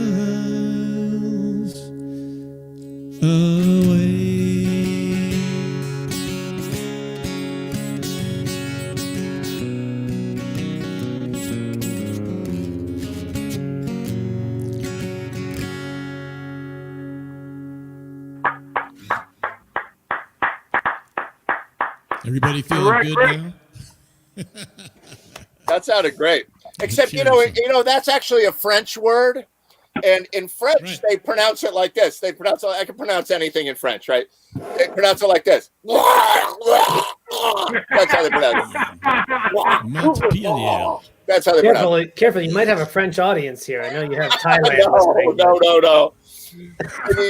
You just lost your entire French audience. Exactly. Like, that's how you pronounce in French, yeah. So, anyway. Yeah, I have a problem with both Yiddish and German, because if you don't have a lot of phlegm, you can't say words like and you know? How do you say I lived in Israel. I was running an aviation project there when I was a businessman before I had long hair or whatever. And I swear to God, right? Hebrew, when I'm not talking about at a synagogue, I'm not oppressing your religion reading the Torah. I'm not talking about I know. I'm talking about I'm in a business meeting and they're sitting there and they're going my mother would smack me if I spoke Hebrew. She'd be like, stop that. Stop doing that. You gotta be 25 feet apart to talk like that. Unbelievable. Oh my God, Arabic too is similar, you know, kind of a. My God, Steve Martin landed in Paris and was going, in the cab. He's getting to the cab. He asked him, he figured out he was saying, where are you going? And he says, I'm going to the motel. And the guy says, I'm sorry, monsieur, I do not speak English. And so Steve says, okay. Which way to the motel? Okay, I speak French fluently. Yes. That's the way I speak French, Steve Martin, wasn't it Steve Martin's routine where he said he went into a French restaurant and he ordered something off the menu and it ended up being a shoe with cheese in it? yeah, that was. Yeah. And I'm going to be criticized for my French jokes. All right. Play us another one, Chris Owen. Okay.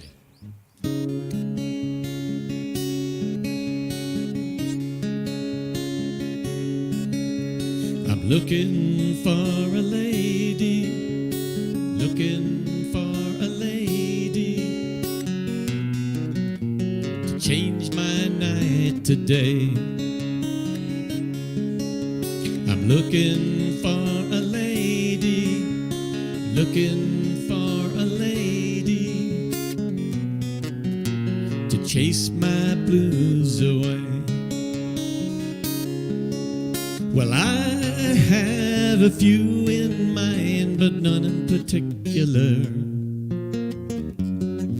I have had them before, but nothing that was for sure. And I'm in no position to barter, and I'm in no condition to play the martyr. And I'm sadder, certainly, but I'm smarter. And I find myself looking for a lady, looking for a lady to share my empty bed. I'm looking for a lady, looking for a lady to ease my aching head. Well, I have a few in mind, but none in particular. I have had them before, but nothing that was for sure. And my feelings have grown rigid like a wooden post. And my love is like a curtain that has been drawn closed. And my life just isn't going the way I thought it was supposed to. And I find myself looking for a lady, looking for a lady to change my night today.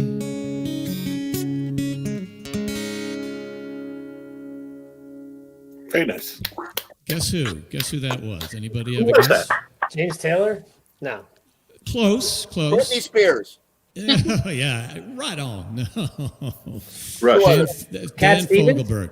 Dan Fogelberg, who's a great songwriter. Dan Wow. Fogelberg. Love Dan. Love Dan. That was one of his. That was actually maybe his first or second song he ever recorded, called "Looking for a Lady." It's beautiful. It's off the first album. Yeah, yeah. That's really cool. Yeah, Dan Fogelberg. I think, might I have heard you do that song before? Nay, sir. I have never done it before. Wow, because Right. you have such a great selection of tunes that you pull out. Yeah, he does. Well, Love thank it. you very much. Yeah. Even though nobody's heard of them, and Exactly. a third of them are Jethro Tull songs. Dan Fogelberg just wrote in and said, "I don't know who wrote that song." You know? Yeah, right. I think he did it from the grave. I think. Yeah, he's long gone, unfortunately. That I would know. I know that name, and I don't know what he's written.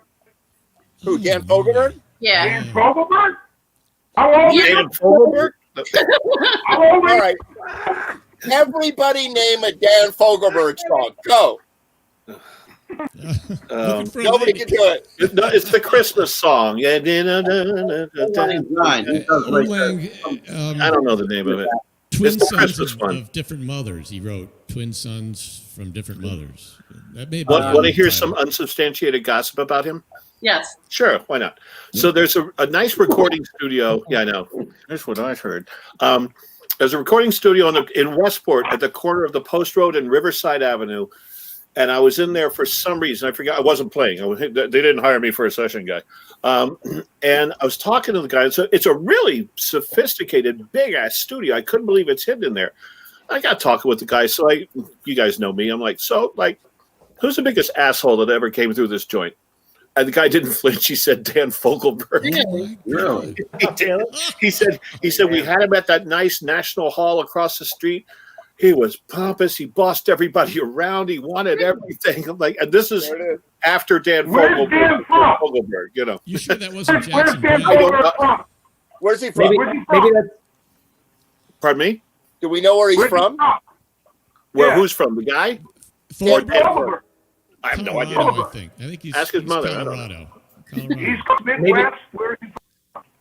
I think I just texted his mother. She said,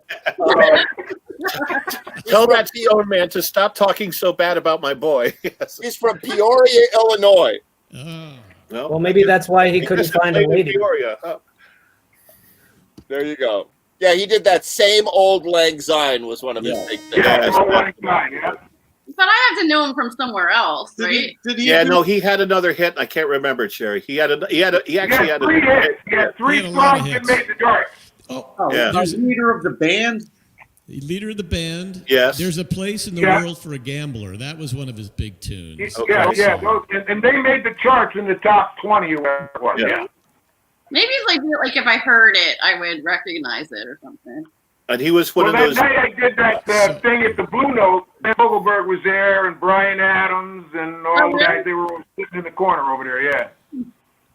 And he was a pretty good-looking guy, and he was a soulful singer-songwriter, acoustic guy. Girls loved him, like women totally loved him. Oh yeah, So, of course, and one thing about him was he would actually break into song for no reason or at any time.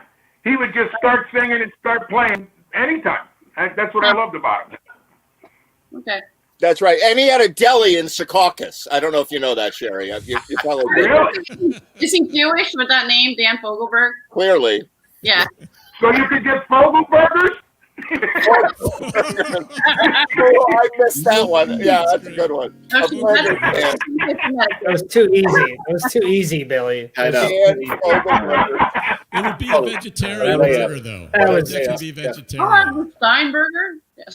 How can we take a lovely song that Chris Owen does and completely ruin it? Totally ruined. So it's scratching so much. I know. And the artist Sorry to created sit it. around Yep. good We mood, ruined you the know. song that Chris did. We Did- just are ruining the artist. Did Dan Fogelberg ever find a lady? Because maybe that was his problem. He was such a dick. Yeah, he never did. He never found a lady for his empty bed to Aces. Looking for a lady, but I'm a dick. That's it. That should be the lyric, I guess. You could be on something. I'd be a little cranky too. Fellas, he died a tragic death. He did. He died. Oh, died a now I feel young, horrible. tragic death. So, What happened? he died of Exactly. cancer. Died of tragic Oh, death. man. Now I'm Oh, gonna have to log off good. now. I passed the inappropriate baton to you. All Here you right. go, my friend. Exactly. Actually, Yeah. a Thank you. little known fact, Dan Fogelberg was French, and he pronounced his name. And Dan Fogelberg. And now to Eddie. There you go. Yeah, you and I are clean, man. We're clean. Yep, goes up There's there. a cheese named Fogelberg. That's Oh, right. yeah, Olga. Oh my God! So, I'm not good coming stuff. out of this show with any more No. Fogelberg songs. That's it. One Poor and- Chris, one you and play done one for- song. for Fogelberg. Oh my God! So Brian, Girly Man. Brian. We talk about Girly Man. We could talk about Girly Man. I like that Girly Man song. Yeah, speaking of girly man. Hey, Yeah, Yeah, Girly Girly Man. Man. yeah. I feel so Brian. much better now. Thank you. that girly mouth. fantastic, Chris I'm Owen. not Thank you very much. All right. Thanks, everybody. Thanks, I'm Chris. gonna sign off and have some dinner. So long. Great to That see was everybody. great. Thanks for All right, putting down great, my great. songs. I might come back next week. All right, cool. Good to see you. Oh my God! So listen. So Brian sent me. I'm gonna put him in the center square. There you are. So Brian sent me some texts this afternoon. He sent me a couple of videos that he's doing out of the many videos that he's doing. And first of all, great to see you again. You've been absent. You've been absent too long. I know. We've been a lot going on. Like That's everybody. all right. Everybody does too. But you sent two videos, and first of all, they're amazing, and second of all, they have great stories. So which one do you want to go into first? Let's do the Tears in the Dark one. All right. First. Tell me about that. Well, I don't know. I thought it was kind of relevant, for the times we're in. It's like the idea of the tears you cry in the dark, the pain you harbor by yourself, secrets you keep from people that you love, that kind of thing. And that could really, I mean, it could be anything, something you've done, something that's been done to you, something you feel that you're struggling with, that kind of theme to it. And then, but the other kind of fun fact about this one was that I don't know if anyone's familiar with Mike Cleveland. He's mainly known for his fiddle playing. If you YouTube Mike Cleveland, he's actually blind. He's a blind fiddle player. The most amazing fiddle player, I would argue, in the world who ever lived. Wow. So, I mean, you know, my humble opinion of him is that he's probably the best that there is. But a lot of great fiddle players. But we had him sit in and do fiddle on this tune, and then he did mandolin. You know, if you YouTube his name, you're gonna see a lot of stuff where he's like shredding on the fiddle. It's not that kind of song. It's like, so he did what was appropriate for the song, but I thought I wanted to share that because he's so talented, and if you don't know who he is, you should know who he is. So Very yeah. cool. Here we go. This is Tears in the Dark. Check it out.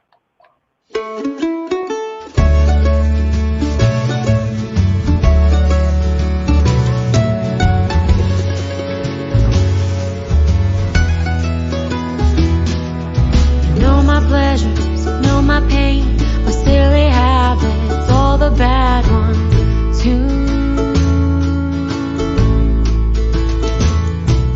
Shared my blanket, shared my dreams, a few that faded, some we made come true. But there are things I've never told you, things that I've been too ashamed to say. You see what I've allowed you to, but you don't see my tears in the dark.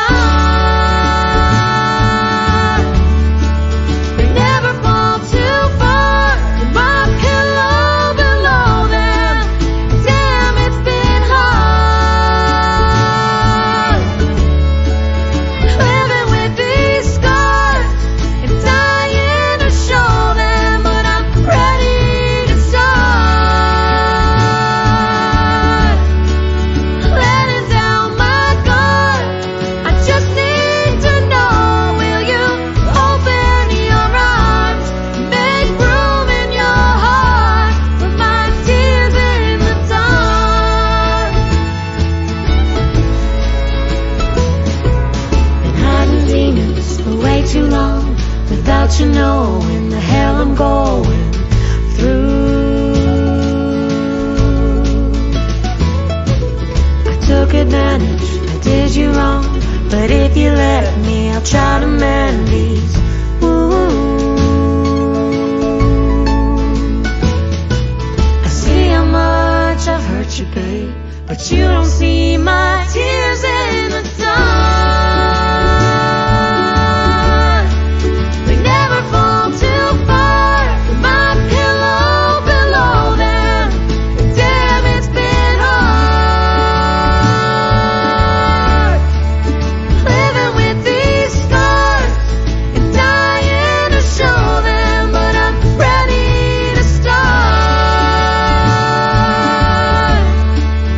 letting down my guard. I just need to know, will you open your arms, make room in your heart for my tears in the dark?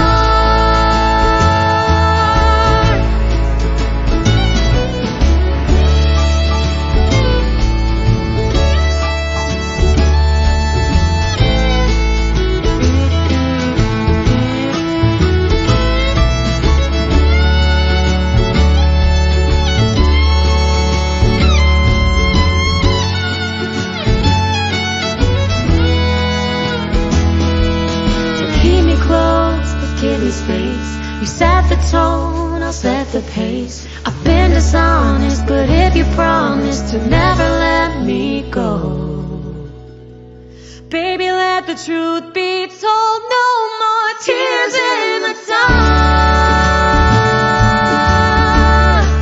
They never fall too far.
Fantastic. That really was. Thanks, guys.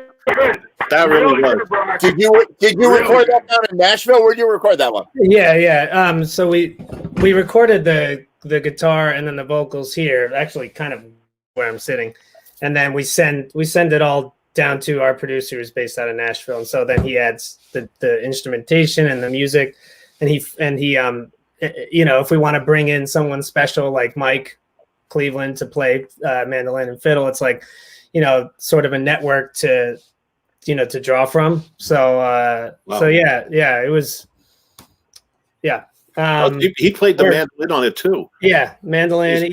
He does all the bluegrass instruments basically. Like he's really that was a beautiful song. Seriously, I love that.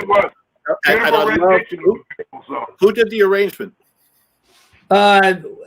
So arrangement meaning like the instruments that were used. When you're all in, when you go out quiet, or when you. Yeah. So I mean, some of that is like the way we recorded the guitar track, you can hear where like the dips and valleys or the peaks and valleys are supposed to be. And then he'll kind of, he'll take the producer will take that and then he'll add the instrumentation to reflect those kind of peaks and valleys. It worked because that would have been a pretty song just playing it straight through. Yeah. But I think it is. That just lifts it up. I was really impressed. Oh, thanks. Yeah. I mean, it's, I can't take credit for the go ahead. musicianship of like the Mike Cleveland and our producer. Like it's just like they're so talented, and we're super grateful to be working with. Yeah. Yeah, you only wrote it and performed it. Whatever. Yeah. I mean, with a song like that, a pretty voice like that, and well, her voice is just beyond. Like I can't compete. I'm just like, you sing all the lead. I'll just stay right behind you. I'll write the words for you and everything, and you just sing pretty. But I mean, Vera's sorry she couldn't be on the show tonight. She passed out, Yeah, tell her hello. She goes to bed early. I miss both you guys. I hope to have you on. We do. We really miss it. We really do miss it. That's great. That's right. So tell me about the next song, because there's also a great story with this one. As if that wasn't heavy enough. This one's even heavier. But so a friend of mine or a contact of mine at work kind of approached me because they had heard that we're into music, producing some stuff, and had said that they happen to be kind of affiliated with a foundation that focuses on child trafficking awareness and prevention. And this foundation, even though I don't know that I'm kind of at liberty to say which foundation right now, because they're running this kind of private contest. But this person that I know from work had approached us and said they're looking for a song to be sort of their anthem, their theme song. I was like, wow, that's heavy. So the kind of the idea is write something original, produce it if you can, and submit it. It's a small kind of private contest, so they're gonna, there's a few other musicians I think submitting for this, but the hope is that the song will become sort of their anthem that they can use on social media promotion or their website or elsewhere. And even if that's not the case, it was still a huge challenge, and like it was actually it was a huge inspiration. I think I'm really happy with the way it came out. But so that's the theme of the song. It's really to promote that idea of like not one more child should go through this kind of suffering. And I think that's basically the idea behind it. I'm just glad to be able to share it with you. All right, here it is. Still Breathing.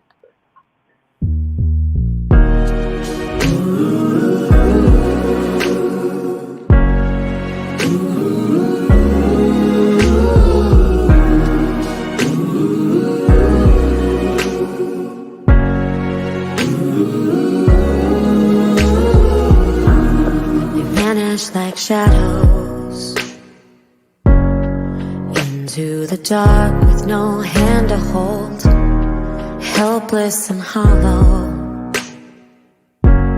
stripped of their names, bartered, bought and sold. They've lost what is precious.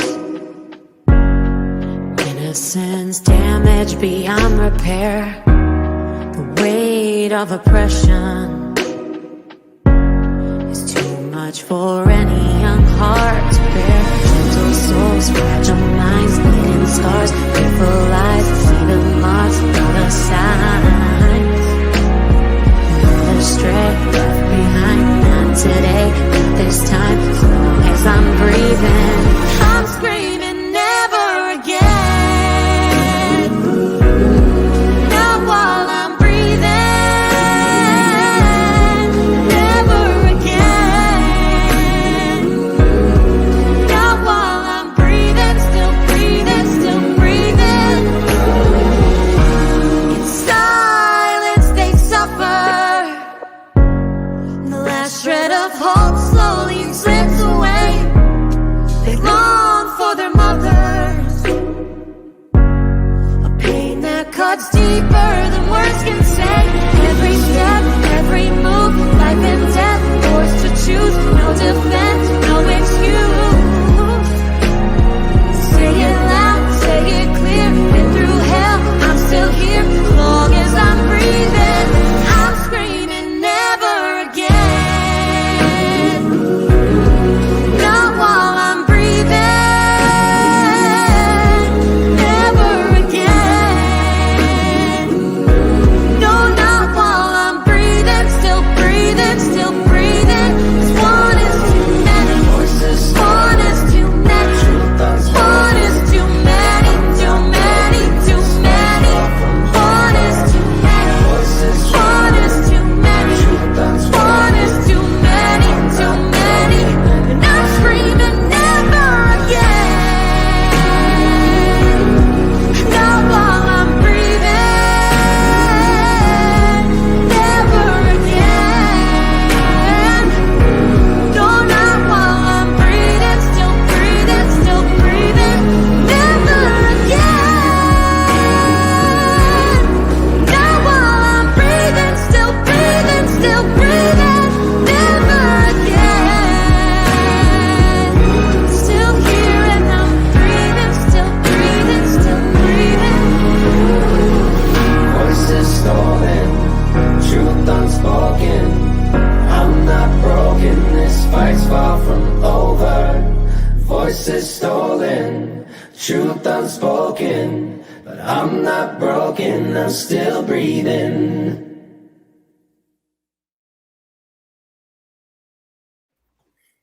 Damn.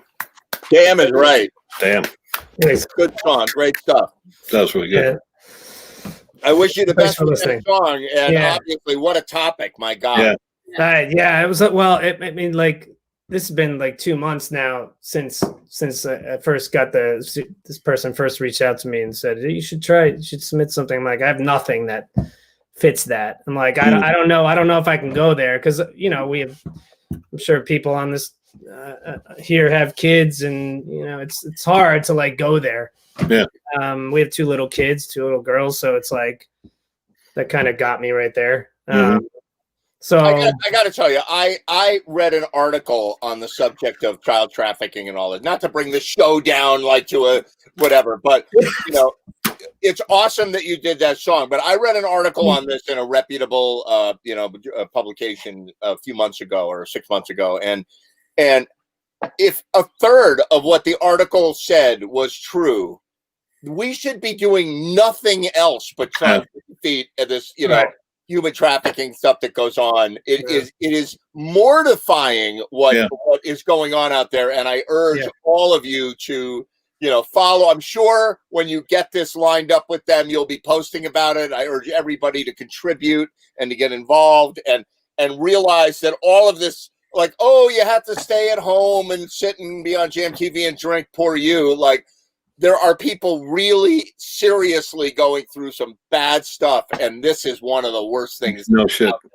Yeah. And the thing that I learned too, Ed, is that they're not always hiding in the shadows and out of view. Sometimes you pass by them, and they're not necessarily little kids. Sometimes they're teenagers, sometimes young adults, and but there's certain signals and signs that if you're really looking, you can see them, and there's places you can report it, and I don't want to make everybody kind of now feel on edge or something, but I think that's the truth of it. It's like some of them are in plain sight, and I wasn't even realizing that. So we tried to work that into the lyrics, like know the signs. Like some kids that go to the same school or whatever that your kids do. So anyway.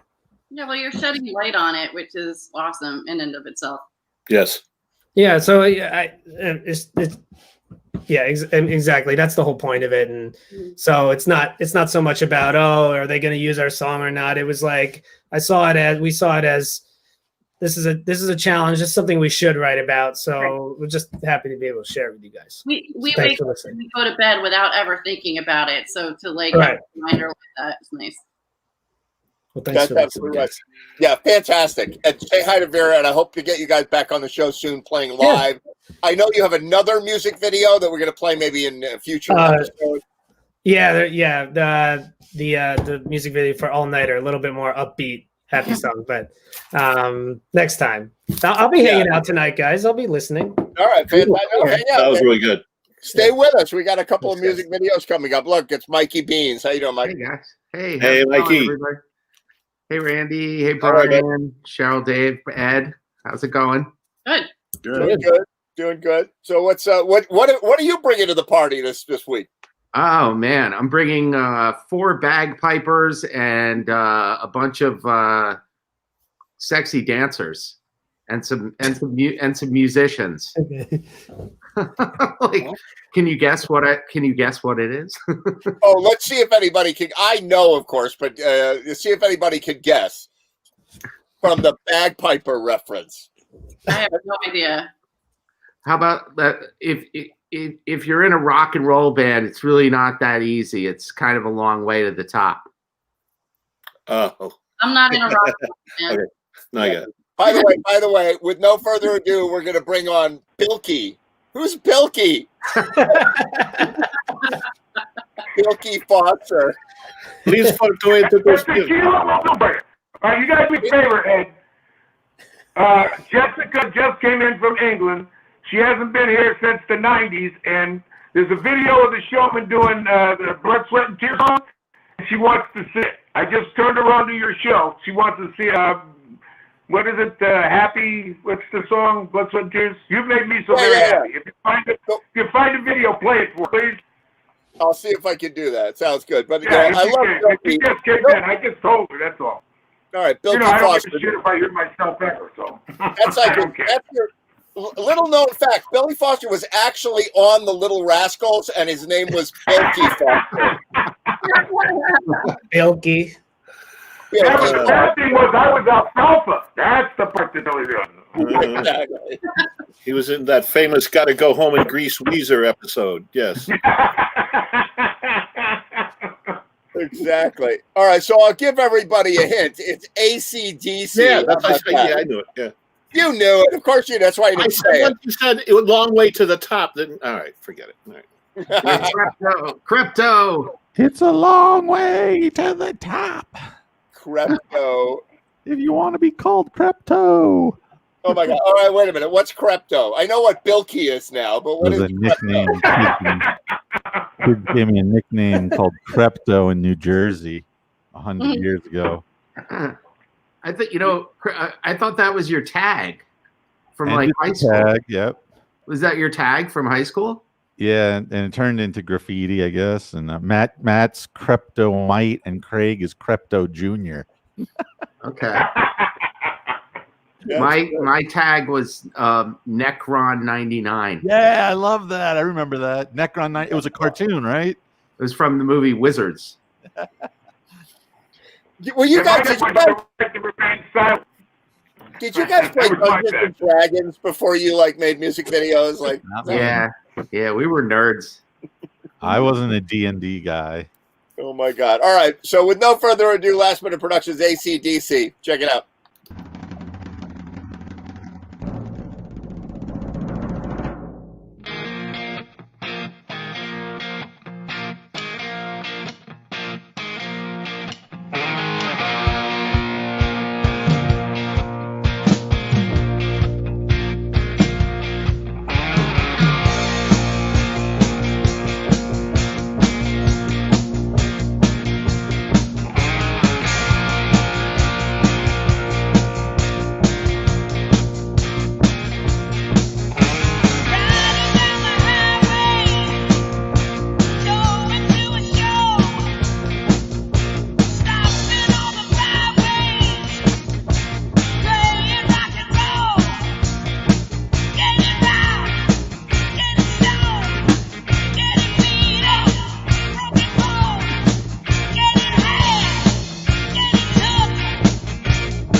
Fantastic.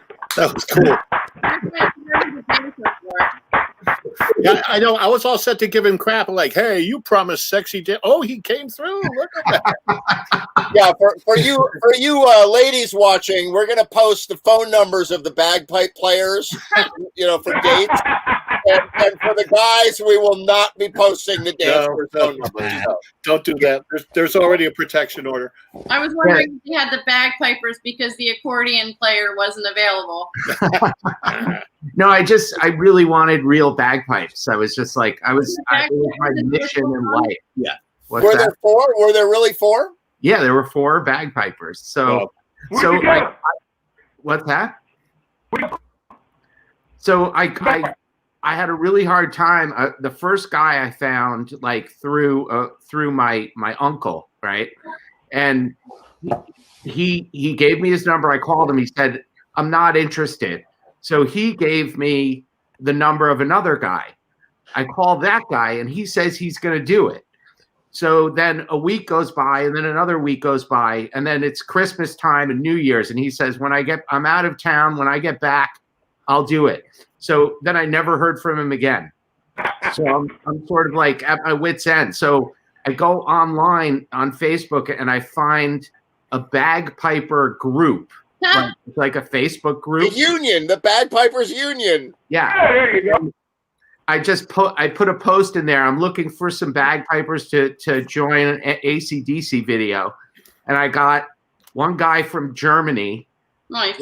a guy from Canada, and then 2 other guys that live in the States here. And yeah, it was pretty fun. Like they were really enthusiastic about it. They came through, That's fantastic. They really did. Sounded great. I'm binge watching The Sopranos right now, and there's an episode where there's the bagpiper gang, and the Sopranos go to war with them, and they try to bury the guy down in the Pine Barren. It's a long story, but yeah. Well, there's some tough motherfuckers, those bagpipers. Yeah. You've met her, Brenda. Absolutely. We blow all the time. You got to do something, right? We did a not New Year's, St. Patrick's Day jam at Bobby Q's, and Brenda came, and me, you, and Dave jammed with her. We were just kind of staying in like the one chord, and she, whatever her drone was, and then she was kind of just like noodling on top of it.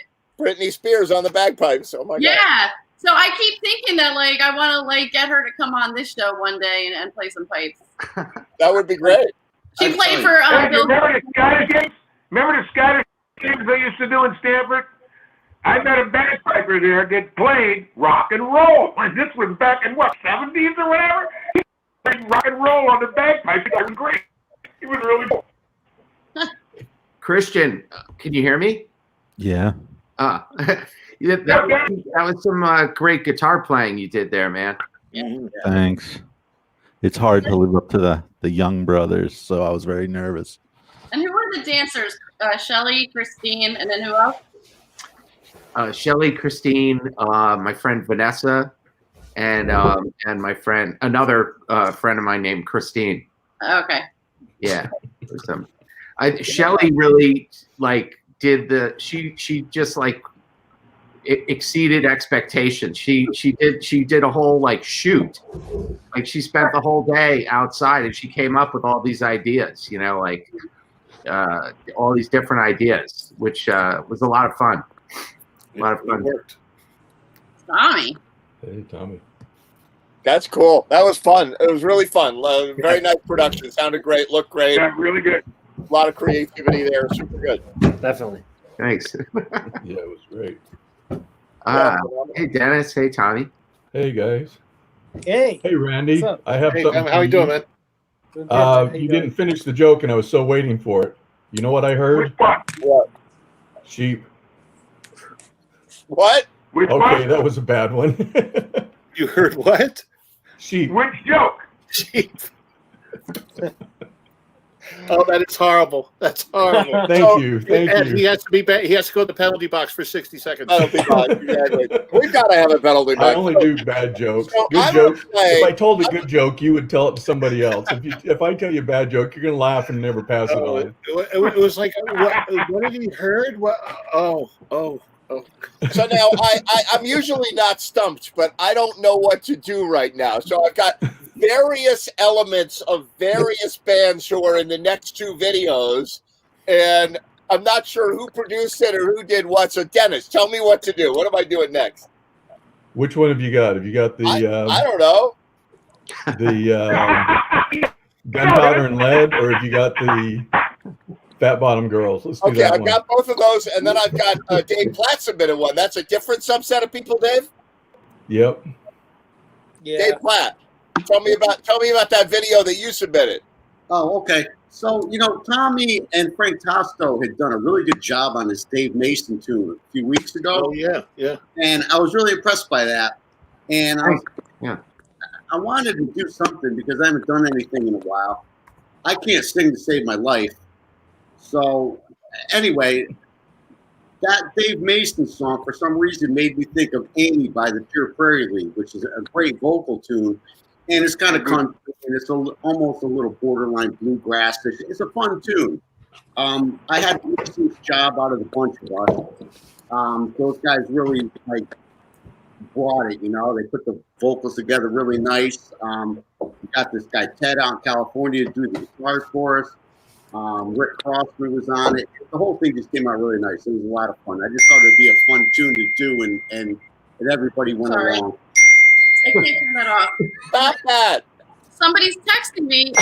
And absolutely. How do I? Well, it's Tinkerbell. Yeah, while Sherry wrestles and strangles Tinkerbell, with no further ado, I'm going to play Dave's video. Check it out.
Time is right for us to find all the things you thought were proper could be right in time. And can we see which way we should turn together all alone? I can never see what's right and what is wrong. Don't take too long to see me. Hey, what you want?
Yeah.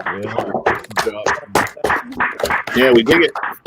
Very nice. Oh wait, so tell me Dave. again, who was in that? Who put that all together? All right, so Frank Tosto did all the video and the audio work. Right.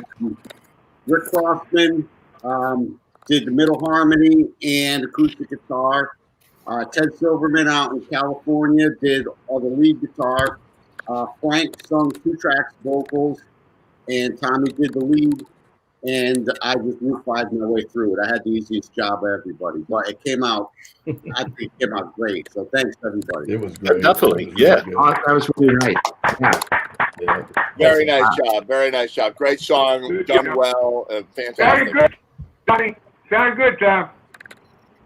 It did sound good. And now I'm going to play. Now let's do some country music. Yeah. Yeehaw, you'll like this one. I'm assuming that's mine. Gunpowder and Lead. It's not French, the French country. It's the American country music. And, French country. Yeah, this is a Miranda Lambert tune. Actually, it was written just before the pandemic started in 2008. Miranda Lambert did this song, and with no further ado, we'll talk about it afterwards. Here it is: Gunpowder and. I want to say gunpowder and lace, but it's gunpowder and gunpowder. Yeah, no, gunpowder and gunpowder. Gunpowder. There we go. Gunpowder.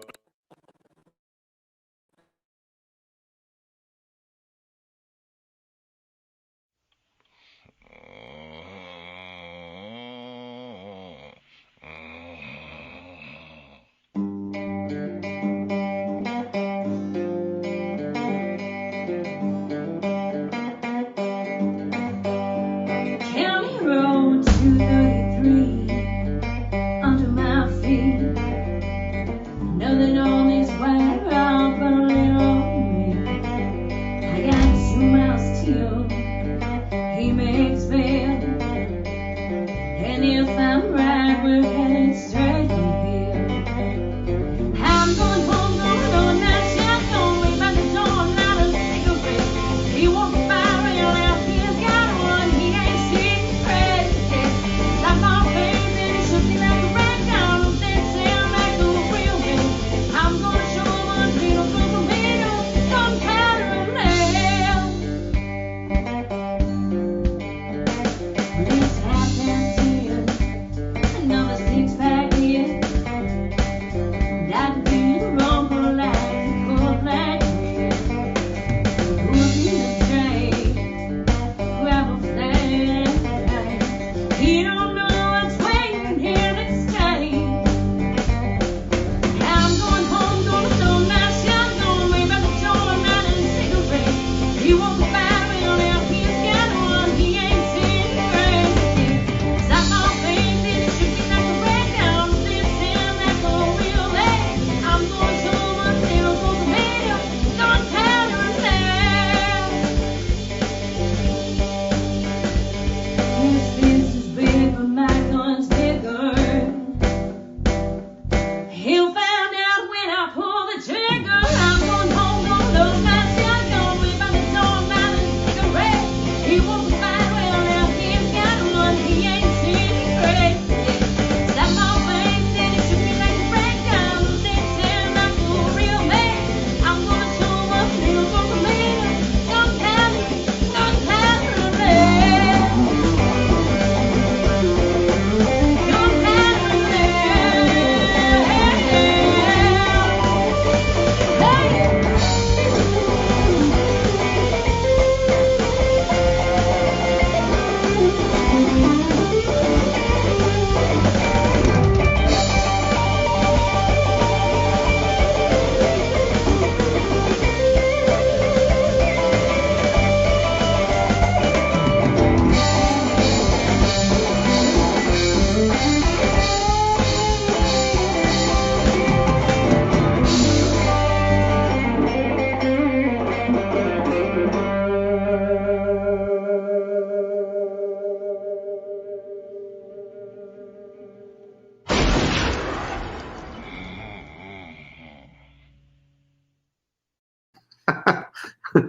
Oh yeah. Nice. So, was Dennis, awesome. how much did you pay for that smoke effect? Nothing actually. Oh my God, you're using that smoke effect like it's I got going out my of money's style. worth out of that smoke effect, I'll tell you. Who are the squirrels? Free smoke. Oh, just many squirrels. You saw all kinds of squirrels in that one. Like, So what we're was- trying to get the drummer on. We're doing Yeah, so everything we Tommy- can to get the drummer on. Here's Tom Roche. I don't know if you can hear us, Tom. Hey, Tom. There's Tom. I don't know No, if you can he's hear us frozen. either. He's on a slow internet connection, so No, he's not. He's just very still. he's very still. He's like, He's more calm than you would think. Like Tom over. It's Like Tom over. He's half a Tom. We have a half Tom, yeah. Move it exactly. to the side. How's it going, Tom? Can you hear us?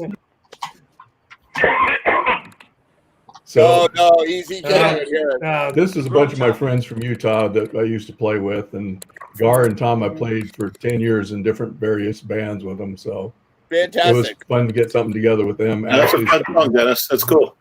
Who was the singer? Ashley Mayberry, she's a really good singer. Yeah.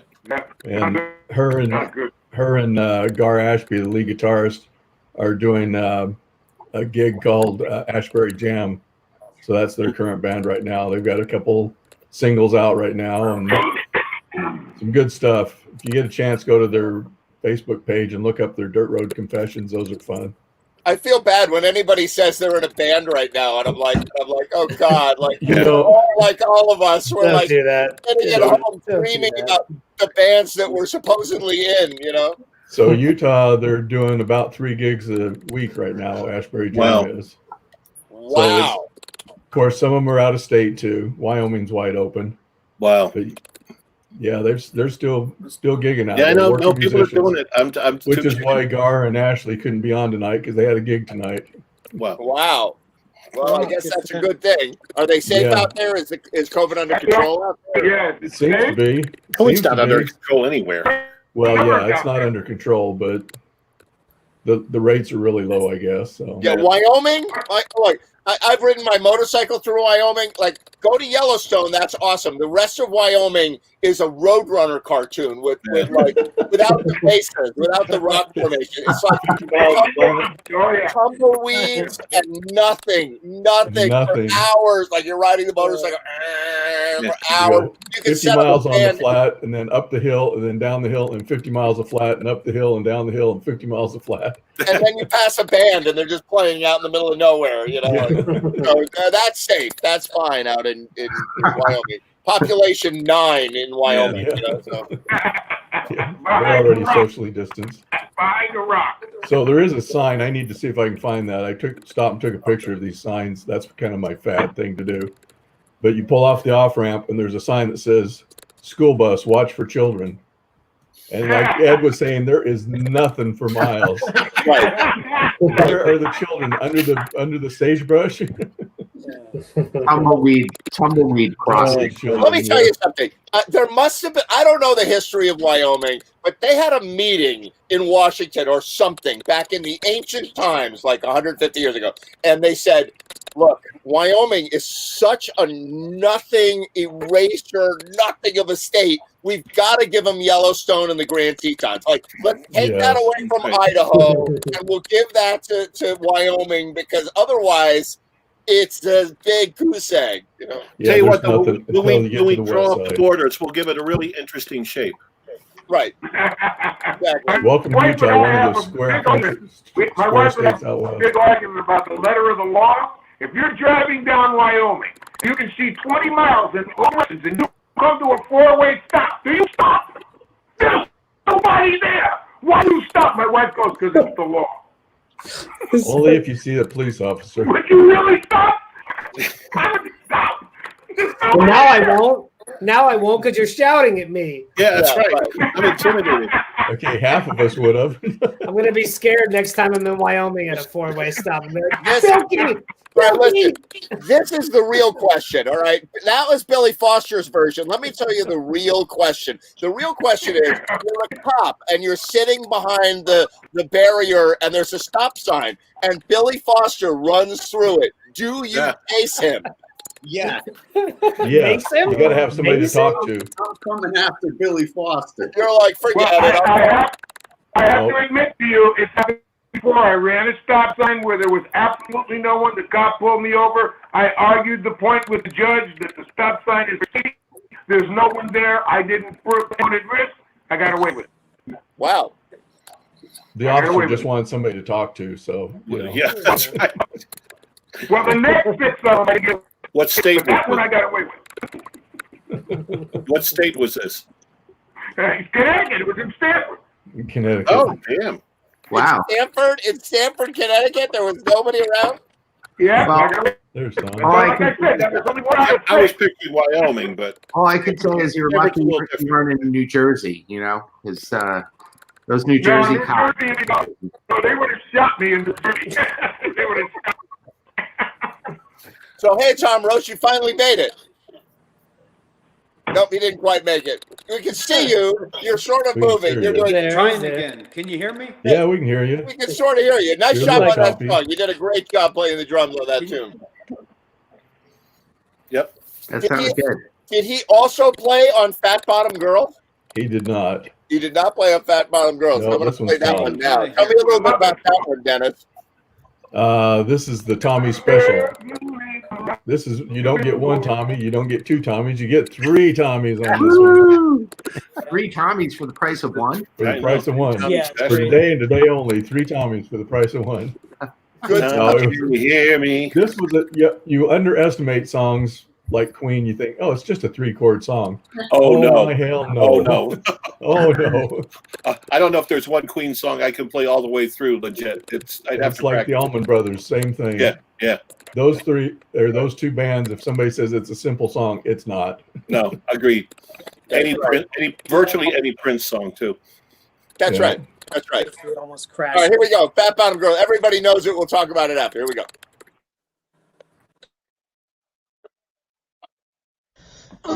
Oh, you won't take me home tonight. Oh, down beside that red firelight. Oh, you're gonna let it all hang out. Fat bottom girls, you make the rocking world go round.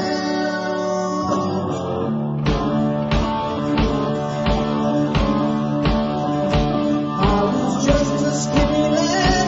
Never know no future man. I love before it left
Fantastic. Well done. Well done, man. Nice job. That was a fun one to play. I That love was a that perfect. song. 2 words. Todd's drumming. Holy shit. Oh, yeah, Todd's cool. Here's the drum track. I was like, God kidding me. It just kids drumming was awesome. You know, it's funny. When I first met Todd, I met him as a drummer. And then he started playing bass. I was like, oh, I didn't know he played bass. Then he's like, oh, no, I'm a bass player. And then now he's a drummer again. You know? That's the perfect song. Perfect song for Todd. It was. For him. Yes, it would be. Played the hell out of it. Yes. Yeah, it would be. I would think. Yes. Yeah, he That did drumming- great on that one. that drumming I just got feel me. bad I didn't get the drums the way I thought it really could be with him playing. Yeah, no, it sounded great. The production was great. It was terrific. How did you feel doing all those harmonies, Tommy? It's funny. At first, I couldn't do it. I tried to do it like Queen did. I started with a little harmony and I tried to stack it into bass, and I crashed and burned terribly. And I said, "That's not gonna do this." He was going to give And up then on it.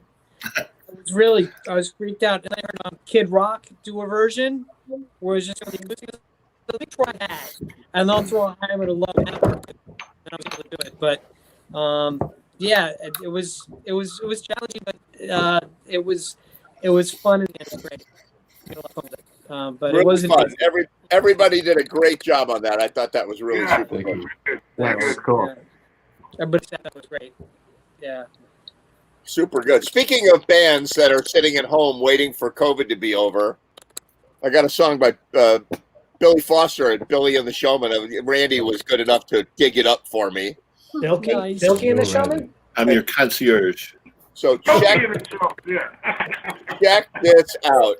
Need It's my a car great washed. song. And you know what? Every once in a while, I get to play with Billy and the Showman, and I'm very happy to do it. You know, I get the call like 3 or 4 times a year, and I play the song. And this song is the song that I have to start playing. There's an organ part in the beginning, and I like stress out amazingly because I don't know. This is a song that modulates into different keys like all the time. So if you say, what key is this in? You're going to get one of those weird answers. Like somebody will tell you, oh, it's a G, it's a G flat, A, it's an A flat, or it's an E flat, or who knows what key it's in. And so the anxiety of hitting that first note and knowing that if the band comes in and you're on the wrong key, it's a bus wreck, you know? And you got one guy, you got like Bill Lozier, like, it's an E flat. You got Rocky going, it's an A flat. You got Billy going, it's an E. And you're like, oh, God. When all you want to know is what does it start in? Tell me what it starts in. The stress of playing, it's only da da da da. That's it. The stress is insane. So, all right, here it is. Oh, Billy and the only 3 Showman chords. with somebody who actually knows how to play it. Here we go.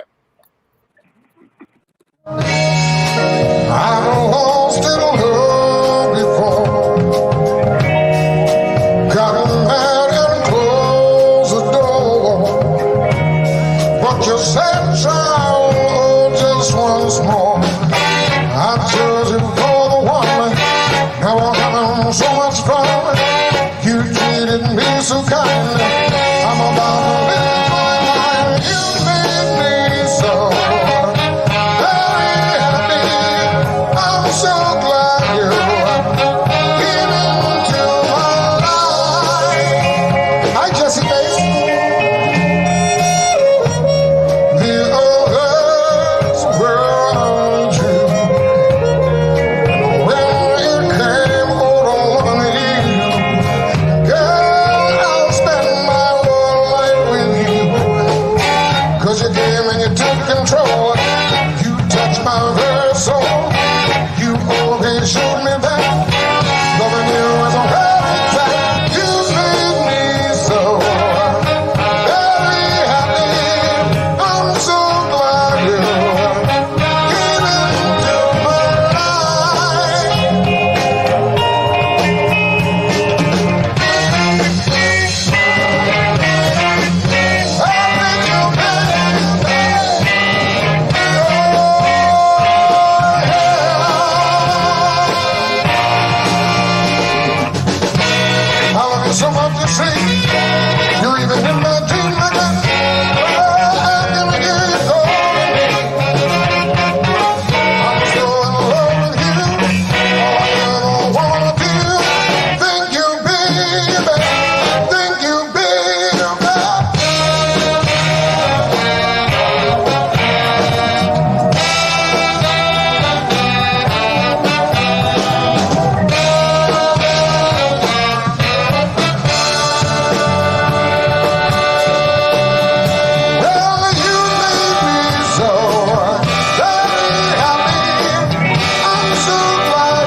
into my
That was Wow.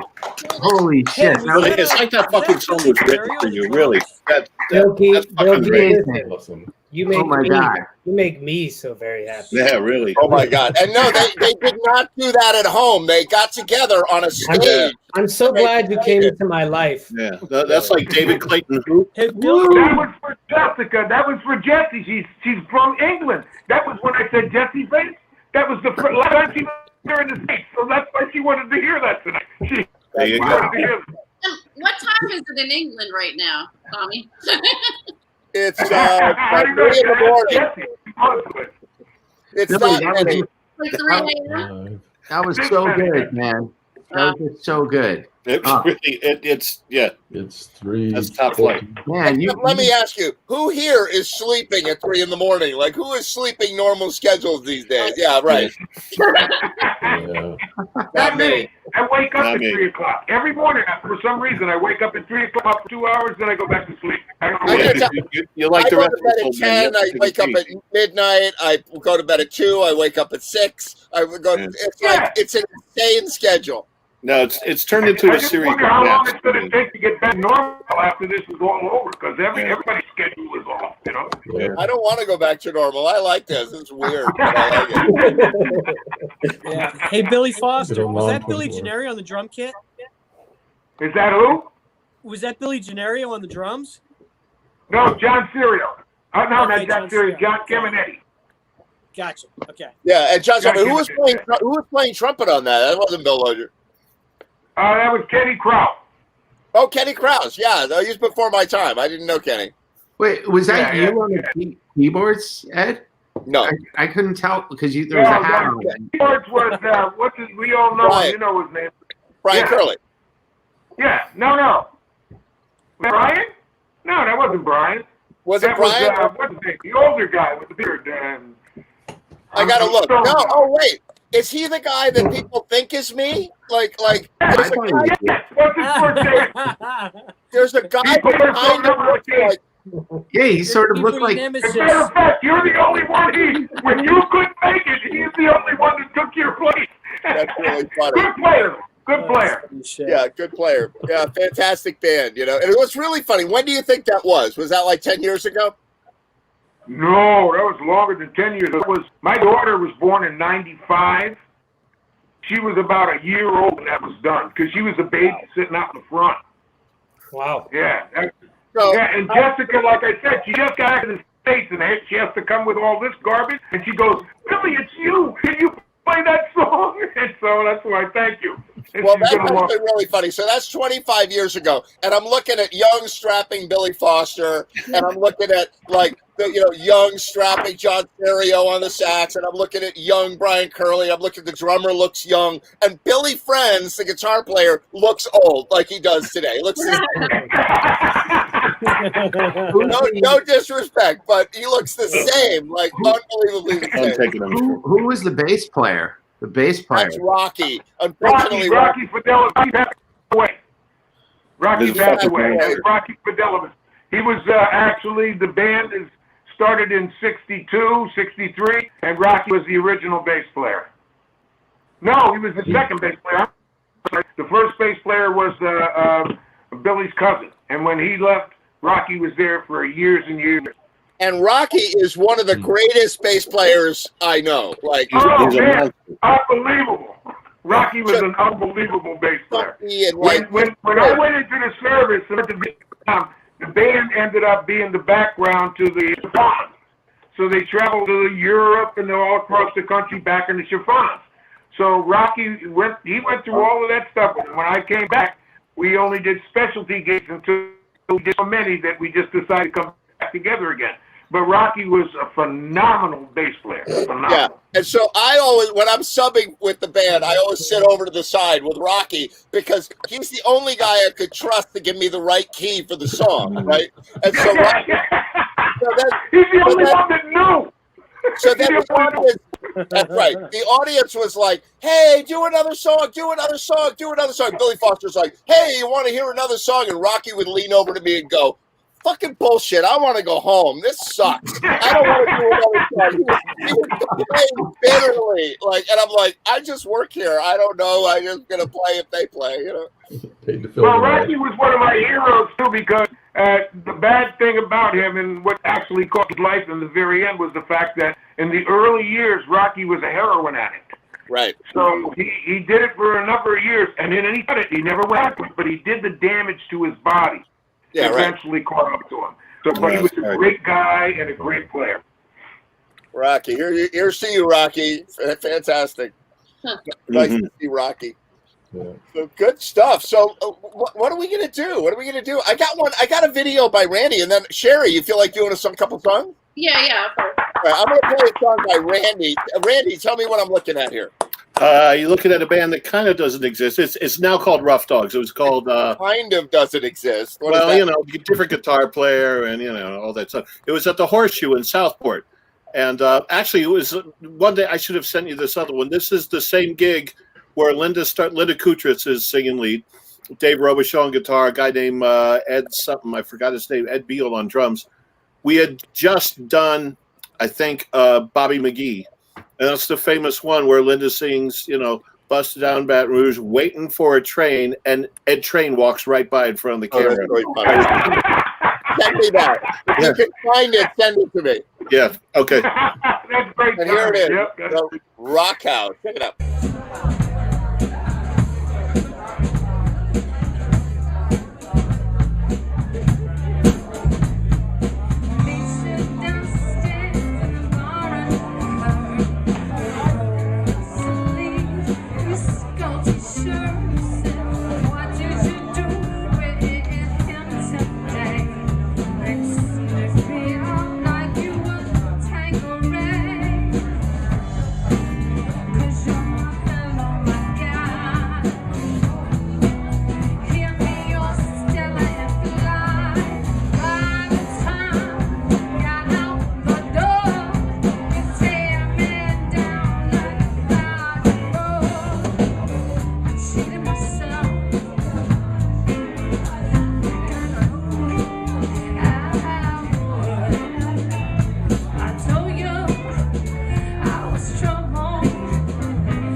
Yeah.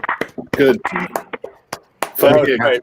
I love what she sings. She's a good entertainer, not just a good singer. Absolutely, She's a good entertainer. Billy. She's really good. No, very well said. And I have seen her drag an oil painting of an audience up on their feet and dance. She is that kind of entertainer. Very, very good. Very good. You know that crowd. Yeah, I know that crowd. And you know you're trying your cover bands. You got some stuff in your arsenal. And like a pitcher, you're throwing your arm out. You want country? No shit. All right. How about some R&B? No shit. How about some fucking Motown? And by the end, what the motherfuck do you guys want? God damn it. Yeah, More- that's more like when beer. Spears. They want Britney Spears. Yeah, that's like when I used to go. Like Sherry would call me up when she was running the music over at Waveney, and you know it's like that's a what is that assisted living? Right. And so I go over to Waveney, and she'd be like, "All right, we're doing Cowboy Day," and everybody's got cowboy hats, and like they made me like little vests with fringes out of cardboard, and we go there, and I set up my DJ gear, and I'm sitting there and I'm playing Hank Williams and I'm playing, you know, Patsy Cline and whatever. And they're all sitting there just like drooling, like, right? And then Sherry comes over and goes, all right, fine, play some disco, right? Yeah. Play It's Raining Men. And I put that on, and now all the ladies are up dancing. There you go. I think what they. The winner was always the cha-cha slide because the entire staff would come up and do it. That would everybody would wake up, like, you know. Yeah, I have a theory, though. I think. Go ahead. I'm sorry. Go. No, I think what they really want is pain. Right. That's what they want. That's what they want. Yeah, you're probably right. And They want painkillers. pain. They And yeah. painkillers. Yeah, they're maybe they are on painkillers and they need Yeah. more pain. So That's she right. sang with pain. But that's Right. that's funny though. Like when I worked in assisted livings and with geriatrics for years and years and years, and like everybody, like especially entertainers who've never been in like an assisted living facility, will come in and they'll just and they're sleeping. No, they want disco. They want playing. And next time you're in there, play some Metallica or something. They want to rock and roll. But the best, Yeah. music is filled with pain. You know, like Amy Winehouse, filled with pain. That's that music. Oh yeah. So it's not, you know what I mean. By pain, I mean I don't mean like literally. Oh God! You don't I mean mean like Yeah, where do you think they're going? Yeah. human, Yeah. human, like you know. That was the everybody's no good Resonance. segue because it was like I'm no good, you're no good, everybody's no fun. That's no good. See, but see, now you guys aren't as old as I am. So when disco came in, I acquainted disco with Quaaludes. It was the same thing. Everybody just started did a Quaalude, and all of a sudden the bike started moving. You couldn't stop it. You know, that's where I had disco. It was something else. I've got a Quaalude story. Okay. What's that? Okay. You have our attention now. What's that? Let's hear it. Okay, so I was in ninth grade. I was in high school, and a friend of mine who will remain nameless, who's on Facebook, who also went to my high school, Under the name of what?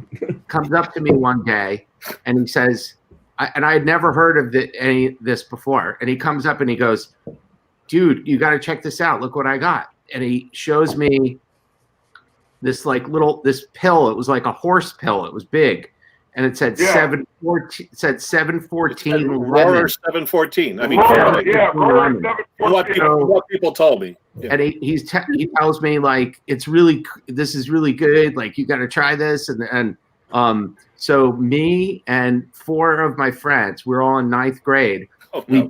We buy one each, and he says just don't drink a lot like after you take it, right? So we're, of course, that was like our signal to do the exact opposite. You know, all the yeah.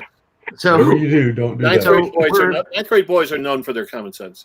Yeah. So we decide. This is what we decide to do.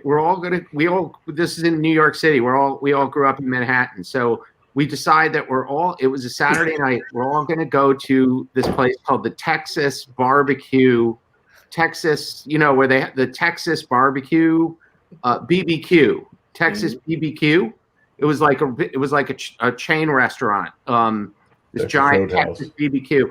But at the time there were only 2 of them in Manhattan. There was one on 72nd Street between Central Park West and Columbus Avenue. So all 4 of us go there. We take it. We sit down and we all ordered.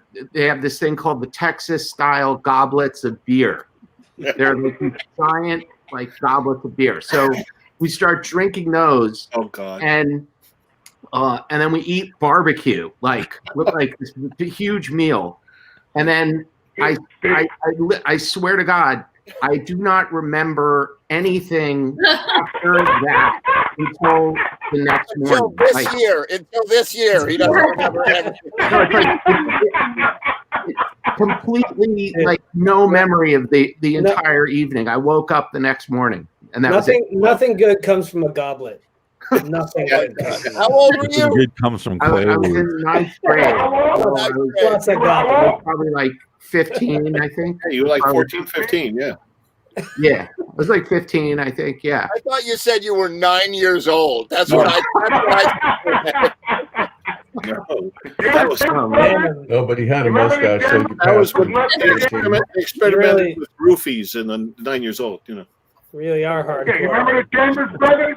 The first time I did a Quaalude, I ended up waking up underneath the bushes off the porch of the Chambers Brothers house because they had a party that night. I had no idea how I got there. I had no idea where I was when I woke up. The first Quaalude I ever did. Under the bush. I think this is the next subject I'm writing about, guys. Yeah, right. You know what, guys? I Billy, thought I could- I bet that was the last time you ever did that, right? Because I did one that. Only one. You're right. Exactly right. Only one. I only did one. The next evening was like, "You've been sleeping for 27 hours. What did you take last night?" I was like, "What?" And I never But the wanted worst to do part it is again. when people tell you the next day what you did, you don't have a clue. And they tell you all the stupid shit you did. That's why I only did one. It's terrible. Thank God we didn't have social media back then, because your friends. Yeah, you got that right. It was very dangerous. I love Snickers. Personally, I love them. Really? I had a good connection. I thought they were great. That was Saturday night. That was the weekend. That is crazy. Now I can switch Very to this. scary things Gary, we used play to some do. drug songs. Come on, let's keep it going. No, well, I'm going with Irving Berlin tonight. Irving 25 or Berlin. 64. He was a heroin addict. After Quaaludes? Yeah. He was a heroin addict. That's not accurate at all. He would shoot up before every concert. So yeah, I'm gonna be doing. I've got my "Love to Keep Me Warm" from Irving Berlin. I don't know. I just love these old songs. I know, jazz is coming back and stuff like that. And I'm not sure that I'm playing the jazz, but it's jazz-ish. And I don't know. Dave just said I've got my drugs to keep me warm. The ultimate sausage fest. Sharon, surrounded by guys. Oh, we love what you play. I've always said that this is the View for Men, the show. All right. Anyway, I kicked, like any good musician, I kicked the bass player out, and Story of our lives. Yeah. Dave's in the green room with our cat.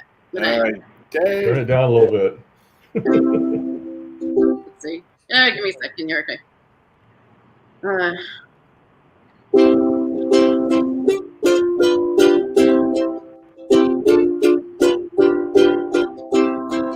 The snow is snowing, the wind is blowing.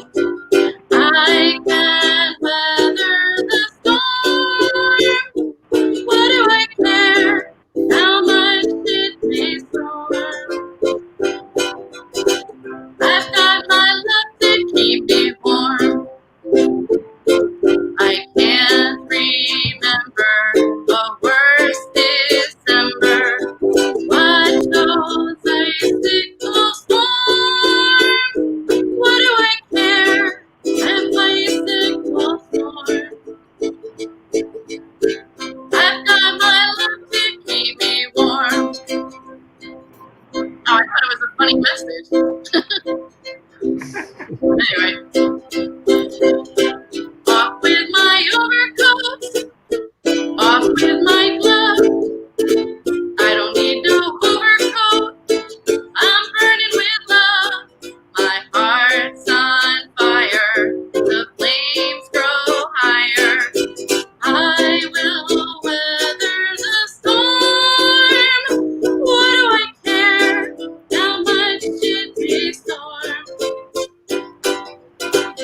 drum. We're like, you do it great when nobody's watching you. But when you're surrounded, I do a lot of things when nobody's watching. I do a lot. Here we go.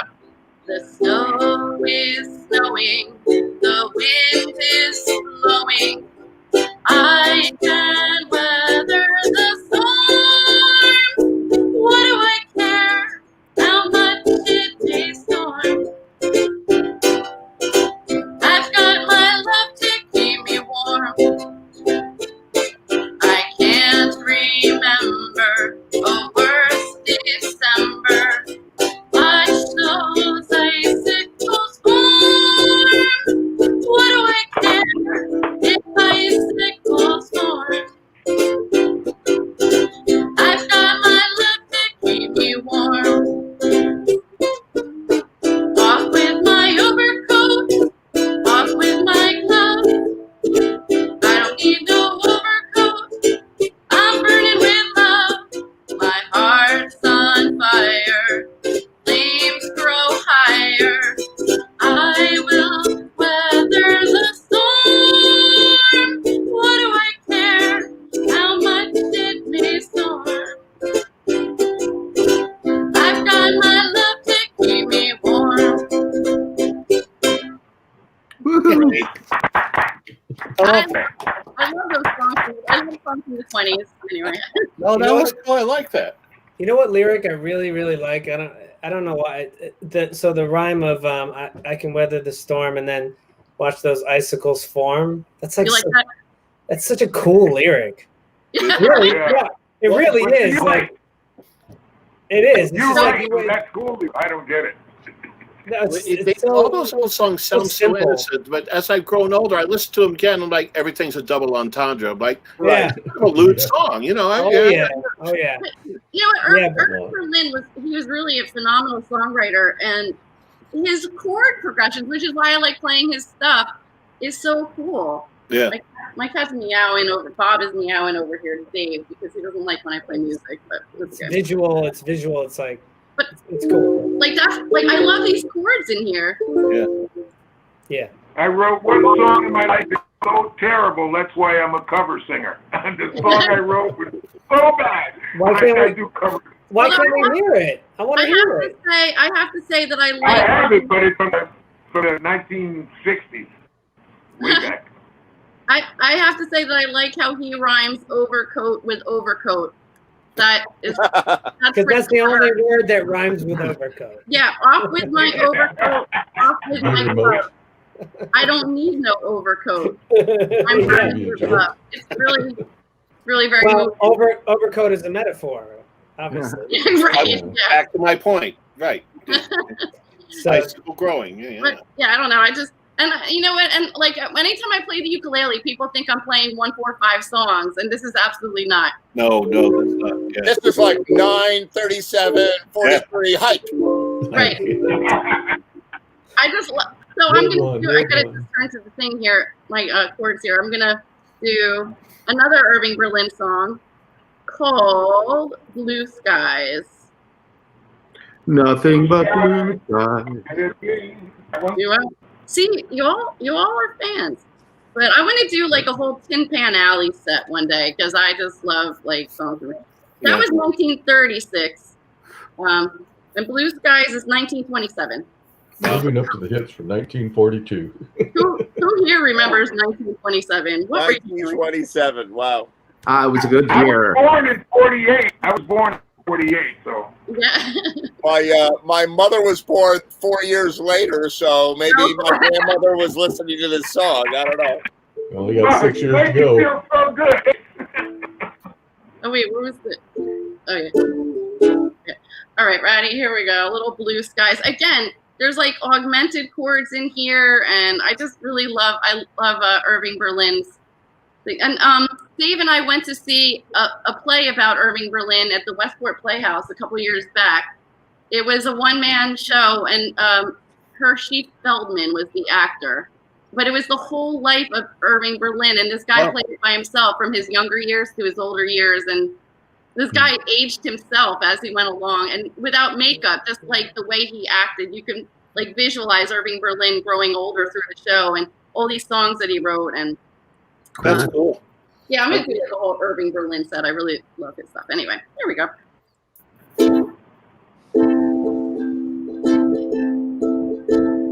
Blue skies smiling at me, nothing but blue skies do I see. Blue birds singing a song, nothing but bluebirds from now on.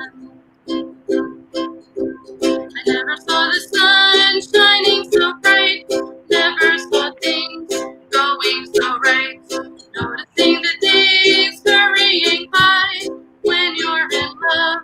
My, how they fly, those blue days, all of them gone, nothing but blue skies from now on.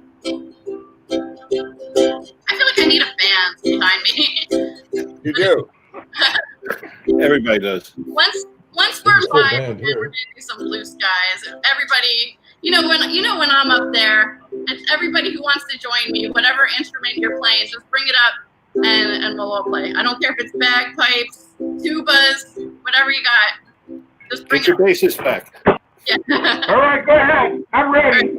Here we go. Blue skies, smiling at me, nothing but blue skies.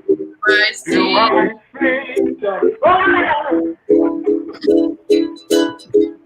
Bluebird singing this song, nothing but bluebird.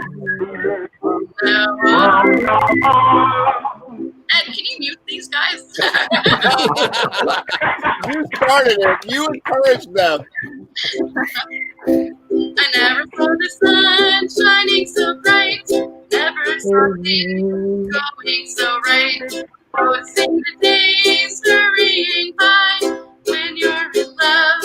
My, how they fly, those blue days, all of them gone, nothing but blue skies from now on.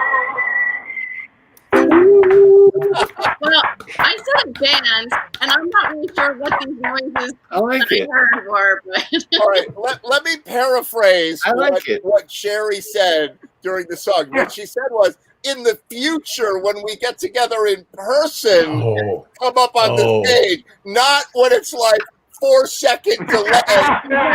I watched her singing the song and realize while she's singing, like, oh, I think they think I meant now. What have I ever but there is a delay. Like, if it was actually in time, I wouldn't care what anyone did. But like, it's because I'm hearing birds whistling, and like, I think that was me, man. That was me. I think there's also a delay with us up here. Yeah, too. there's a delay. All right. And for the first time in the history of Jam TV, I was actually silent. I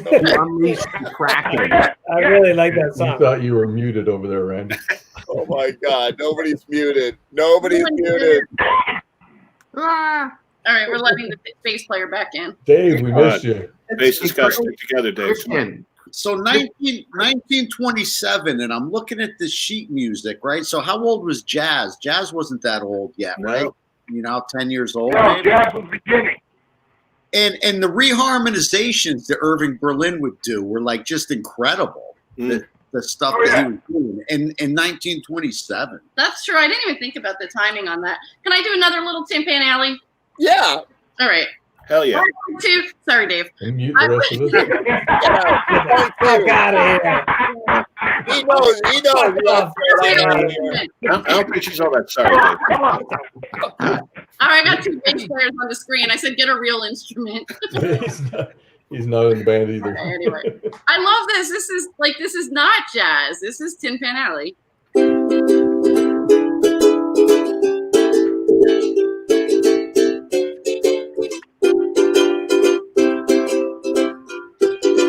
I put 2 lights of blue over those 5 feet I do. Has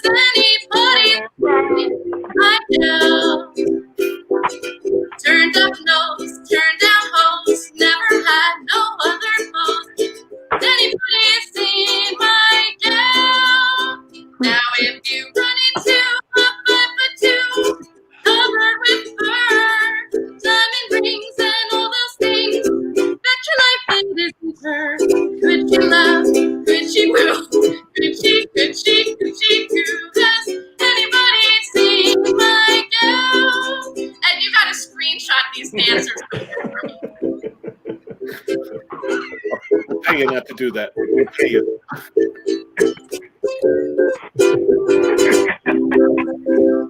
No one's doing the Charleston. That was before my time. I have no idea what's happening. Now, if you run into a 5'2", covered with fur, diamond rings and all those things that your life it isn't her. Could she love? Could she woo? Could she crew? Has anybody seen my girl? You do that great. You really do. I love that. Randy, Dennis is going like this, and Billy's going like this, and Mike is like. I don't know what's happening either. Sharon, Randy, good job handling the distraction. Randy, I was playing air trumpet. I can't say that I know what you're talking about with the audience that's sleeping, because every time I play, even when I'm closing the night out, this is what I get. Yeah, right. They're not like. No, I'm kidding. They're not even drunk anymore. Though they're just like. But that was a funny thing. That was a real thing in the 20s. It really was. It was, sure. I don't think they had their thumbs to their heads. I think they were like that. I'm going to look it up. He sails through the mouse. Yeah, So I did a Hanukkah song with the religious school kids that I teach. So we were like the menorah, and this was like the helper candle. Yeah. The menorah. That's a good way to look at it. That's a good way to look at it. That's our Hanukkah choreography right there. A radio menorah. That's cool. That's really cool. Yeah, they knew how to live back in the Roaring 20s. Maybe we're going to have the Roaring 20s again. I don't know. Yeah. Can I just say? Only 6 years away. Well, they got enough guns, that's for sure. They got enough guns. Yeah. I'm gonna have. Take everybody's phone away from them, and they'll be just right back to the Roaring 20s. Guys, I'm going to have nightmares tonight. With that song in the background, with grown men stuck in their thumbs and going. Yeah, exactly. But you're gonna write a song about it. Good nightmare. Especially since the song is like, where is she? Oh no, I like the New Who Jersey kidnapped version. her? And then there's like this guy, like no. It's all kinds of wrong. It's all Ed's fault. It's all Ed. Could she moo? Has anybody seen my cow? It's the creepiest song. I mean, no, it's a good song. I like it. It is a weird song. But it's a nightmare. Creepy. It's like an insane What it leaves you with now. In this setting, it's I very. think it's 1921. I think I'm not sure, but it's a good early 20s. For that, I'm sure it was like oh, this is like. It was a big hit back then. Oh, that's totally. Yeah. And it But will now, be again. in this particular setting, it just I'm good. I'll It's be still okay. a big hit, Brian. I'll be okay. I'll get over it. Somebody posted the meme, a few months back that said the way 2020 went this year, like now we know why the Roaring 20s was filled with I forget what the way they worded it, but I think we are in for the Roaring 20s again. I hope so. I hope when we get to the other side of this, everybody's like, all right, we need to party for a decade. All right, next That's it. time we have a live jam, will you guys do that song with me? It's a 4/5 Sure. chord again. It's the same chords Sure. over and over. Totally. And a little bit of the Charleston too. Yeah. Yeah, You're we'll really. I'll No just thumbs kick up my in arthritis in. I'll get my arthritis and we'll You just have to go Billy, you for have to wear a flapper dress. You have to wear a flapper dress, Billy. My God. Yeah, we'll get Sandy Coughlin to wear the Charleston dress and dance. During Yeah, all right. Yep, Be the Sandy. flapper. Should bring Yeah, back that's the flapper times. That would be fun, man. Now, do you guys realize, everybody that's on the screen now, do you realize we've been with each other and everything that's gone as opposed to last week?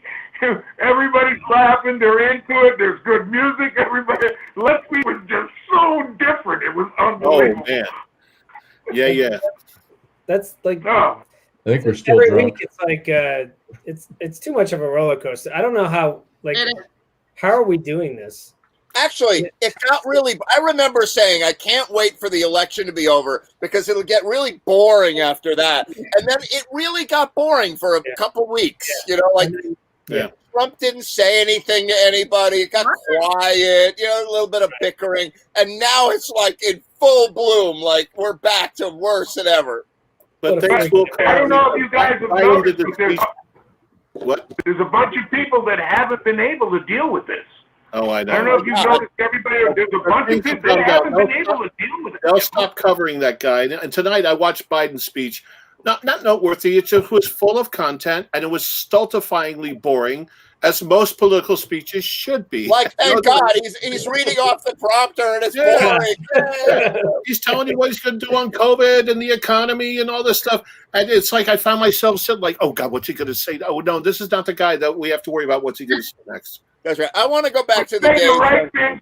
Say the right things is the wrong things. The main thing is you have to come together to make any change on any subject. You don't fight and separate. It's us against them. You come together. It's for the American people. It's not for your party. It's not for your economy. It's the American people. You come together. That's what you have to do. Right now, over me. Of course, we don't actually do that, but that's okay. Yeah, you're right. You're right. We don't. But that's what it should be for. You know? I don't care what party you represent. If you're willing to reach over to deal with somebody in order to get something accomplished, you're gay. Girl, you're the whoever. You know? Yeah, I want to get back to the days where you're like, hey, did you see that space launch? It was awesome. Hey, did you see that political speech? And everybody's like, I didn't see the political. I don't know I don't watch politics. Right. I don't know. I agree. I'm done with it. Like C-SPAN's never gotten so much coverage or so much viewers. Everyone's watching C-SPAN now. I want to see the vote in Congress. I must watch the vote happen live. I gotta say, like that one thing that is good about this whole thing, which it's really hard to find the good in what's going on. Tell us. Like I've learned more about the Electoral College than I ever knew like before. Like now I really understand how it works. You know, like I never really understood the intricacies of because you watch the news and they're like, all right, listen, 4 guys in the Electoral College went to the bathroom yesterday. You're like, oh my God, I can't believe our problem. Yeah. Whereas before, everybody hold on to that.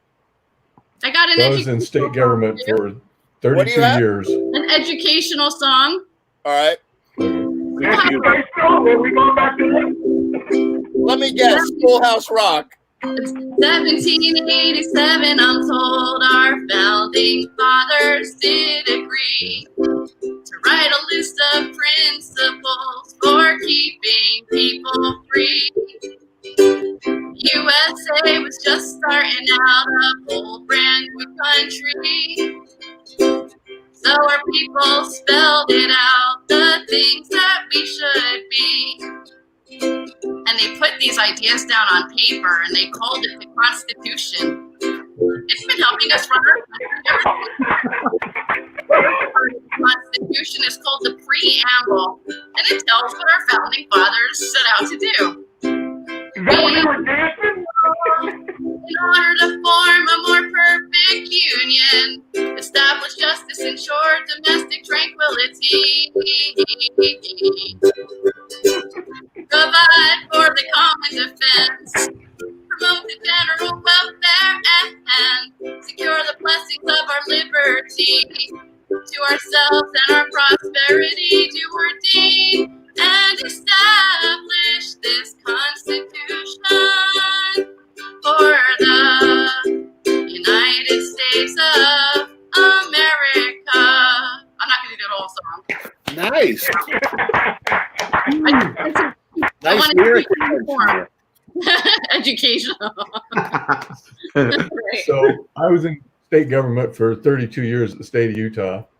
And the only difference between now and 20 years ago is the social media, because there's 2 things you never want to be seen being made: laws and sausage. Did you say you were in the state government? Well, I worked for the state government, Human Services.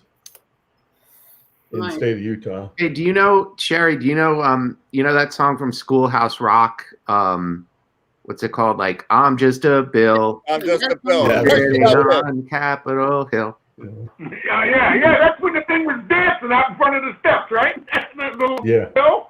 Yeah. And then some Trump voters smeared their feces on me. Yeah. Yeah, right, exactly. If you ever have a chance, Google the Simpsons version of an amendment to be. They're like, they make fun of that song. They're like, I'm an amendment to be, yes, an amendment to be, and I'm hoping that they ratify me.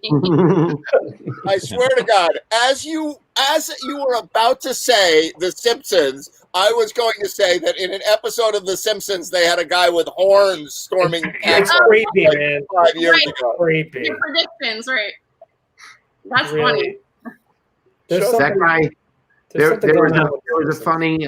I saw a picture of that guy on Facebook with the guy with the horns, like that, and it said something like, "This is what happens when you take too much acid and you think that you're going to the Burning Man festival." Yep. That's what Brian was All thinking right. right now. That was your hand signal for the guy with the horns. My God. He lives in his mom's basement, right? Like, Oh, really? yeah. And his mother's And he only eats organic food. Yeah. Oh, It's that's right. amazing He how much wouldn't you eat know about this the asshole. jail food. He wouldn't eat the jail food. I'll put with a pupsy.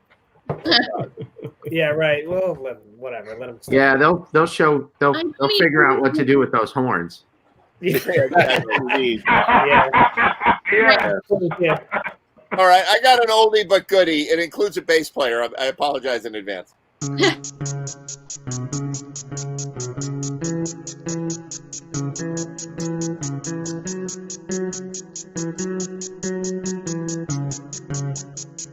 Can't keep my hands to myself. Think I'll dust them off, put them up back on the shelf.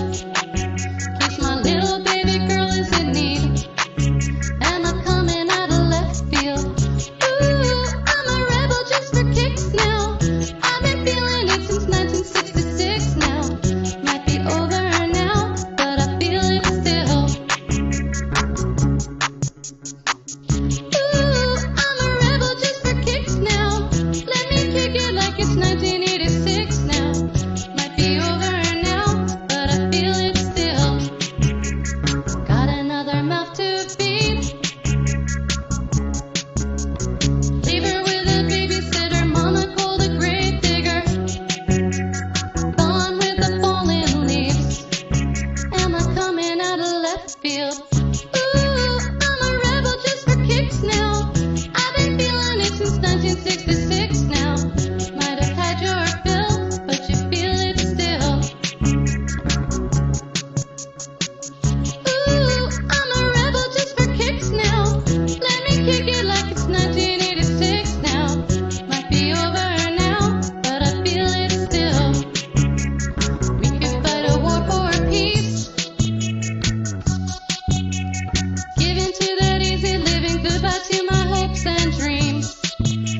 Nicely done. I love that one. I thought you did a great job on that. Yeah. Dave could That's hardly nicely done. contain his enthusiasm in that video. What about it? Dave could hardly contain his enthusiasm. In I that know, video. right? He kept the groove going. It was. We had to like pull him from the rafters. He was out of control. No, man. Bass player's job, just keep the groove going. Full disclosure.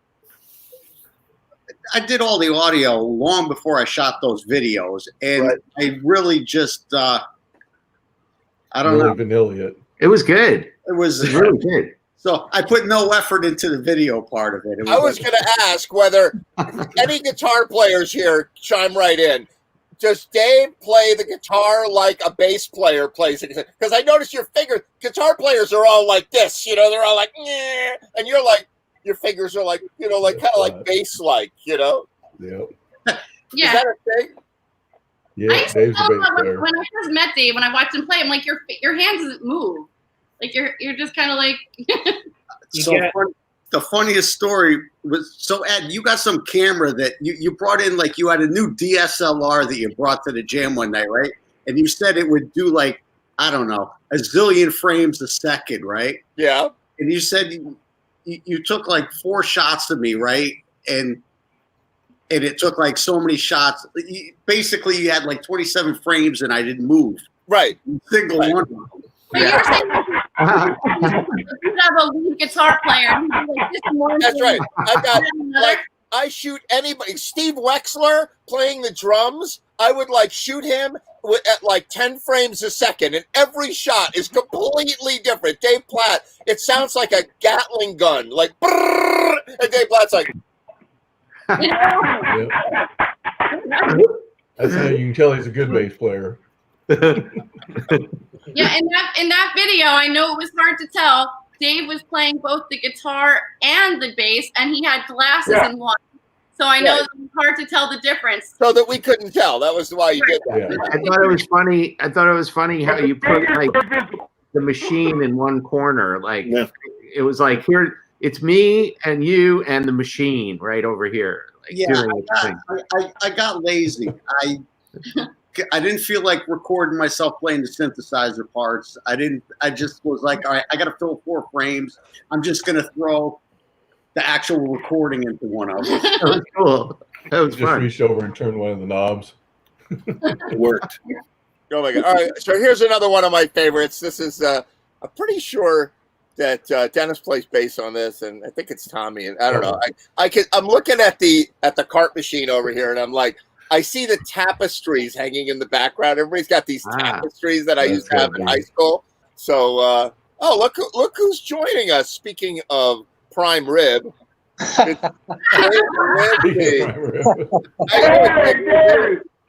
What's up, kids? How's it going? What's up, buddy? I think he just picked up a nickname. It's Prime Rib Dave. Right. There he is. Button 1. I got something else tonight, guys. I'm doing a big salad tonight. Whoa! Ooh, salad. Ooh, big salad. That's not very you. With a steak? I have this one down. I have 2 questions. They're related, okay? Dave Lindsay, do you eat 24 hours a day? And the B part is, or do you just eat on my show? Thursdays are my shower days and my eating days. That's it. and I take care of that early because I know I want to come on the show, right? So I got to take a shower. I know it's Thursday. That's shower day now. And you don't get that part. Whether you need it or not. Yeah. That's funny. Oh my God. All right. Eat your salad while we watch this. Check this out.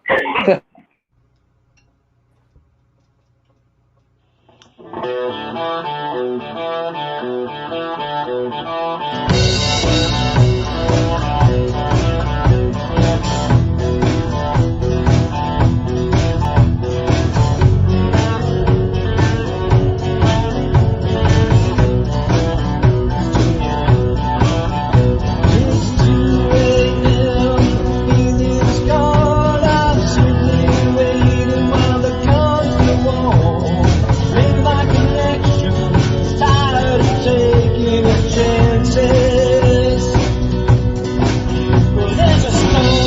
loose. Sirens in my head, I'm wrapped up in silence. All the circuits are dead. Cannot recover. My whole life spins into a frenzy. You said, help, I'm stepping into the twilight zone. Places around house, feels like being close. My thinking has been moved to the moon and star. Where let's go now that I've gone too far? The bullet hits the bone. Soon you will come to know when the bullet hits the bone.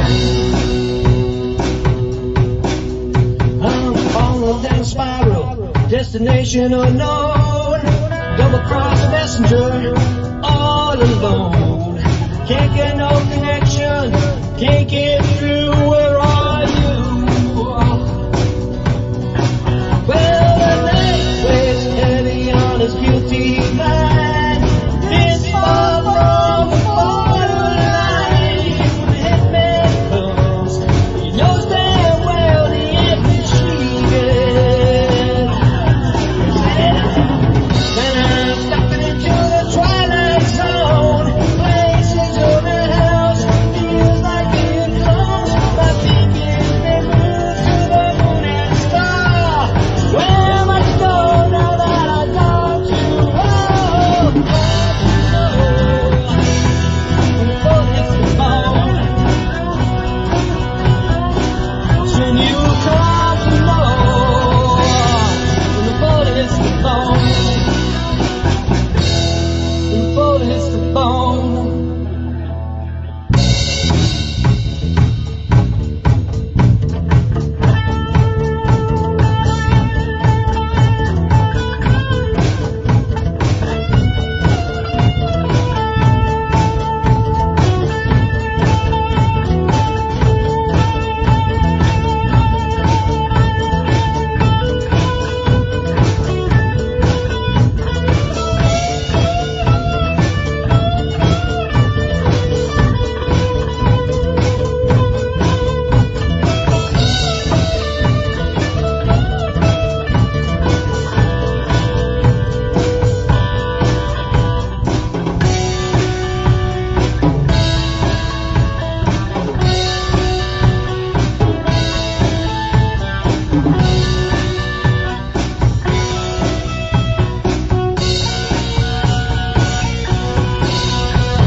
And I'm stepping into the twilight zone. Places around house, feels like getting close. My thinking's been moved to the moon and star.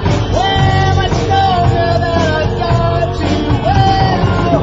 And I'm stepping into the twilight zone. Places around house, feels like being close. Thinking's been moved to the moon and star. Where much go now that I've gone too far? So you come to know when the bullet hits the bone. You'll come to know when the bullet hits the bone. The bullet hits the bone. Whoa, the bullet hits the bone. When the bullet hits the bone.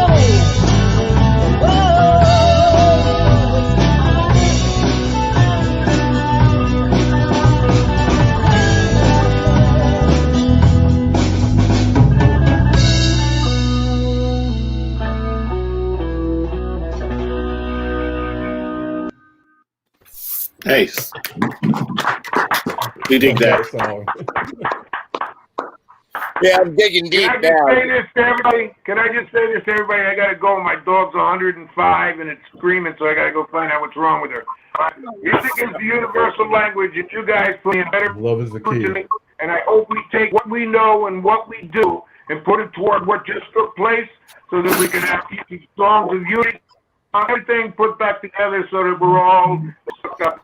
Good night, guys. See you, Billy. There he is, Billy, the great Billy Foster.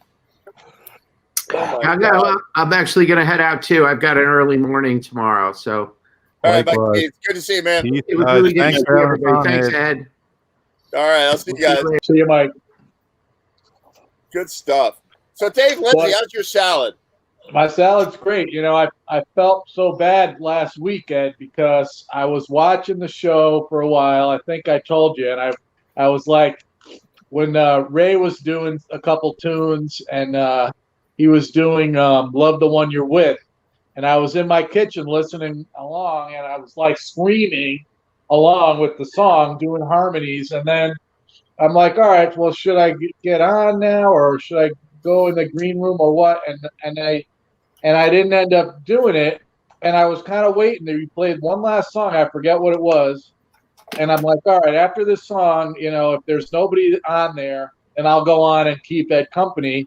And you ended the song, and then you were like, all right, that's it, bye. And it was like, yeah, it was kind of an impulse because during the day, it was like the vibe that I was getting around Facebook and the vibe I was getting by texting people is that everybody was like in a shit mood that day. Like everybody was like, I hate America and I hate myself and I hate COVID and I was like, it was with good reason. Yeah. There was something in the air, you know, like other days, horrible stuff happens and we're like, whatever, let's party, right? And I just got this vibe, and then there were technical glitches and the internet weren't working right, and then Otar couldn't get his sound working right. Right. And then like I was like, what am I gonna do next? Like I was trying to get Otar going, and I play Steve Wexler and I play some of my go-to things. And then I looked down in the studio in the green room, and there's like nobody there. And I'm like, oh, fuck this, you know, like nobody's into it today. It's just like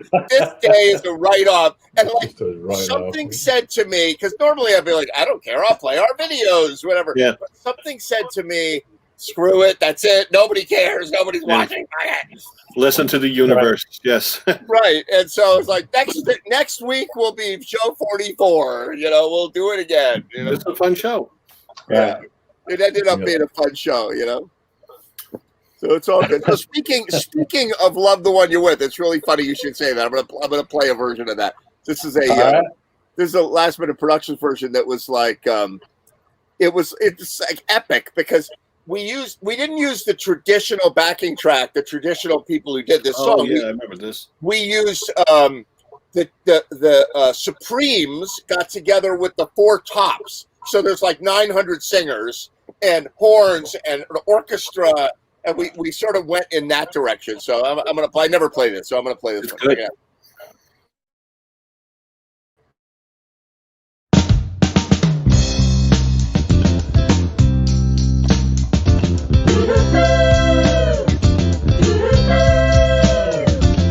Tell me how can you get through? We can't remember who you talked to. Concentration just slips away. 'Cause your baby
Love that.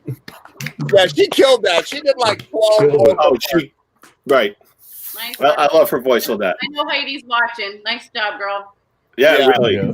That was just It's cute. That outfit with the boots, everything works. Yeah. the percussion, the horns, like the whole thing. That was really good. That's a song that I can honestly say I'm completely thoroughly sick of in its original configuration. Yeah. Right. And that like really just Yeah, you listen to the original version and you're like, there's like a flute section of like 19 flutes. You know, there's like all kinds of crazy stuff going on in that production. They just money no object. And it was kind of fun with orchestra and strings and everything. But I think we did it justice. It worked out okay. What was Then you had JC in there too. was that a soprano clarinet or something, or was that it? Which one? Who? What, Winston or whoever? I think that was Winston playing that little. Yeah, I think it's a real instrument, not just like a toy. No, it's a slide whistle, or no, it's a fife, but it's made of a recorder, but it's made of silver. Oh, okay. Okay. Leave it to Winston to have a recorder made of silver. Even I don't have a recorder made of silver, you know. I thought it was like a soprano clarinet or something like obscure like that. Yeah, it's really, really pretty cool, you know, what everybody pulls out for this kind of stuff. It's really good. So what are you working on, Dave Lindsay? You got any music projects in the pipeline? Not a damn thing. No, we got to do something. Got any more off that video we did?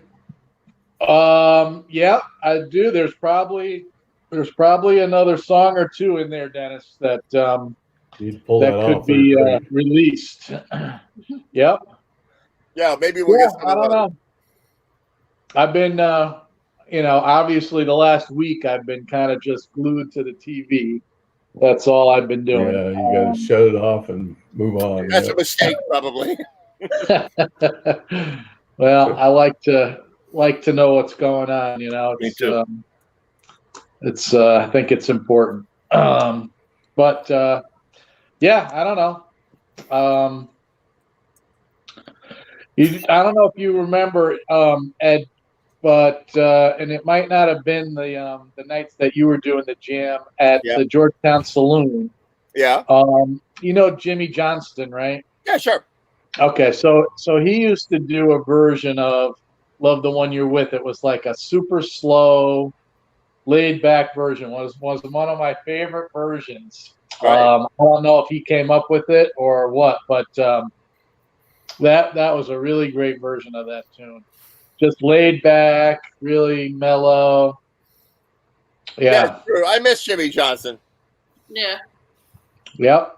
I miss everybody. You know, it's funny. For everybody that comes on Jam TV and I get to see your smiling faces, there's a whole shitload of people that I'm like, where are they? What happened to them? What are they doing? I gotta like call them or something, which would be weird. People that just like wandered in once in a while. You know, they come into the jam once in a while. And it's like I hope they all come back when we come back, you know. I like seeing Otar come back around. Who's that? Otar. Otar. I mean, we had Otar tonight. He's fun. And just before the pandemic, it was like there was already talk, and he's a doctor, and so it was just as coronavirus was starting to like chug, and he invited me over to his house, and we played it. I played on that weird piano he has, and he's got a cool studio. Like he has the attitude of the ultimate like weirdo, like beatnik, weird approach to music, but he's like the super serious doctor, you know. Yeah. And I miss those musical experiences, like cross collaborating with people that are just like you would never meet them otherwise, and you know you go to a jam and you don't know what you're gonna have. Because you play in a band, you play with your people in your band, and you're like, okay, I'm playing with this person because I played with them before, and because it's awesome, and we know each other. But when you do jams, you get some real surprises walk in the door. You know, Absolutely. you get. That's what I always loved about it. I love that I would play with people I normally wouldn't play with, and you don't know what's coming next, and you got to be able to, you know. I love it. You get 17-year-old Cal Keogh and 17-year-old. Gabriel Ryan, who plays the harmonica like insane, and you get or Marshall playing the trombone, and all the Afrobeat guys. You get there was this girl who came to Cobb's Mill. I'm trying to remember her name right now, but she was like a high-end fashion model, and she was like 14 or something. And her mom used to bring her, and she would do like hip hop music or something. I don't even remember, but That's not the cake people. what's that? The cake people. No, Your mom used to bring a cake. no, that's somebody else. Yeah, that's somebody else. Ricky Ramirez or something. Yeah. No, that's somebody else. This girl was like very pretty, like she was in Vogue and stuff, but she was a singer, but she was like a little girl. She was like 14 or something, and she was very young. And you meet all these unusual people that you'd never go see them in their band or whatever. You see them, those were the days, when you could get together and play live. Yeah. Nice. Pretty good. All right. Well, I think isolation is it wears on everybody differently. Like, even like if you set the music aside, okay, and I know this is GMTV and it's about music, but like I found that and I'm like the worst person to keep up with friends. I don't call anybody, and this year or last, since this started. I've been calling people I haven't talked to in years and emailing people and got all these communications going. It's I enjoy that, right? Yeah. Took the pandemic to get me lonely. I agree. Right. And you know what? Everybody call me because nobody's calling. Like, I don't do that. I'm like, everybody's like, oh, he's busy. He's doing JMT, busy. I'm not busy. I'm like watching The Sopranos. The Sopranos for the fourth time. I'm not busy, And so it's like, yeah, it's nice to catch up with somebody once in a while that you like haven't heard from or seen because the world has vanished. Like they're out there somewhere, but where I don't know. Well, I'll tell you what. You have no idea like what they're up to. Like there's still people who've held out and really didn't sign up for Facebook or anything like that. And those people, you just like have no idea what they're up to. Well, they're dead to me. If they're not on Facebook, they're dead to me. Some of the people that used to come jam nights, you wonder where did they go? What did it? Come on, come back. Right, like I remember, like Gary. Remember Gary? Yes. The older guy, he played the guitar. Yeah. He's a good player. And then Gary's like coming to my jams, and he's like, "Hey Ed, like, what's that girl's name who's singing?" I'm like, "She's 24. What are you talking about?" Right? And, like he would come to every jam, and he'd be like, "What's that? Who's that girl?" I'm like, "She's married." What about that? No, he was in. And then next thing you know, he walks in with his Thai bride. He's like, we just got married. We got married. I'm like, Gary, you got married? Like, what are you doing? Oh my God. Gary was such a sleeper, right? You'd be on stage with them, and some of those nights we've all been to Ed Train's jam on the nights when there's 50 electric guitar players up on stage, and every now and then, like somebody'd be ripping a solo, and I'd turn around and it'd be like Gary, and I'd be like, "Go Gary, man!" Gary killing it. Gary just absolutely killing it. He's a guitar player. He's a great guitar player. Yeah. Well, that's one of the things, I enjoy this night because it's just like getting together with friends that you haven't seen, shooting the shit, right? It's really, it's a lot of fun. And we did a hike last weekend. We had about 8 of us. I saw the pictures. It looked cool. Yeah. Where'd you go? We were up in Reading, and we started off with a few people, and it was like grew out of.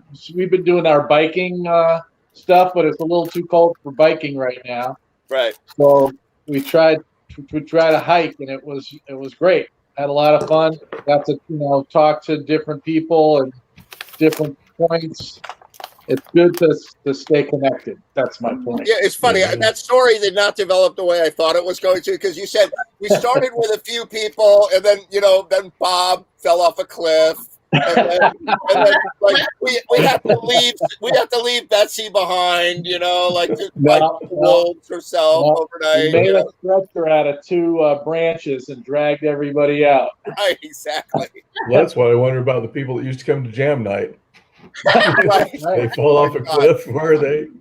Right. Well, you have no idea the characters that came through the jam nights, you know. The Brazilian, remember the Brazilian? No. Does anybody know what I'm talking about? That tall girl who brought trouble wherever she went. Oh, no, we were talking about she would get pissed drunk to the point where she was like falling down by the end of the night. Yeah. We had that, and then we had monitors, microphone stands, and then there were the sisters who came to Cobb's Mill Inn, and they were like pole dancing downstairs while we were playing, you know, like, and then Vinny like would show up after the Lime, and he closes the kitchen at the Lime, and you know, Vinny is trying to get on Jam TV, but his I wrote him the other day. He said, I finally got internet in my cabin up in Vermont. He's been hanging out in Vermont in his cabin, and I said, you know what you need to do? Go to like speed test. It's called Ookla, and like type it in and click the button and let me know what your internet speed is, because then we can determine if you can get on Jam TV. And he says, yeah, my internet speed is 7. And I go, 7? No, in front or behind that. It was like 240. It was like 240K. Like it was like 1,200 baud. to send a text message took like 4 minutes, you know. So you try. I was up running the bulletin board during those days.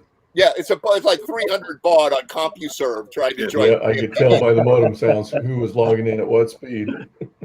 Yeah, it's true. And we were like that for the first month of shows. Like it was like the platform was barely holding together. It was like, you know, crashing. But, you know, we did it. And, you know, there's all these people like Peter Gama. What happened to Peter Gama? Where's he? Yeah. You know him? He's around. He's around, you know? Yeah, I see his, he posts some stuff on Facebook once in a while. Right. And Victor, remember Victor, the guitar player friend of his that would come? oh, you know who I see? Hugo. I got to tell him to come on the show. Remember Hugo? Oh, Hugo. Yeah, right. Hugo, yeah. Oh, you know what? Hugo is Victor. I got the name wrong. Yeah. No, he's so cool. He works at Wilton Meadows. So whenever I visit patients at Wilton Meadows, I see him. And actually, I was telling him about this show, and you know, he's busy. I'm busy. We kind of just like pass in the hallway, say hello for a second. But next time I see him, I will get him on.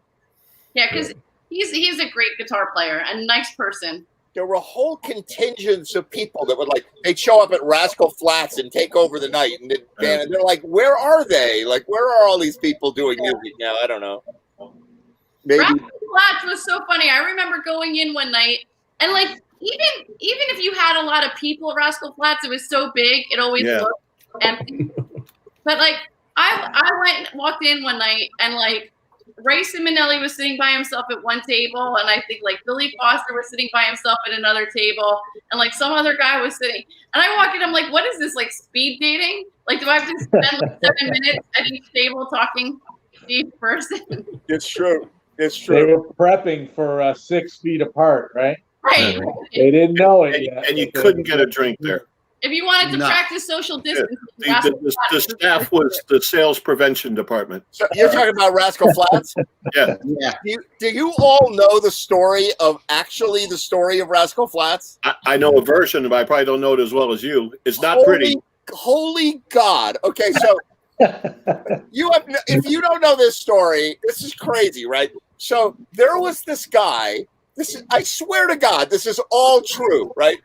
There was this guy who was a killer hitman, loan shark for one of the New York families, or more than one of the New York families. Like, he was a mob guy, a high-level mob guy, and you know, like, self-confessed killer, extortionist, drug dealer, like the worst character there was.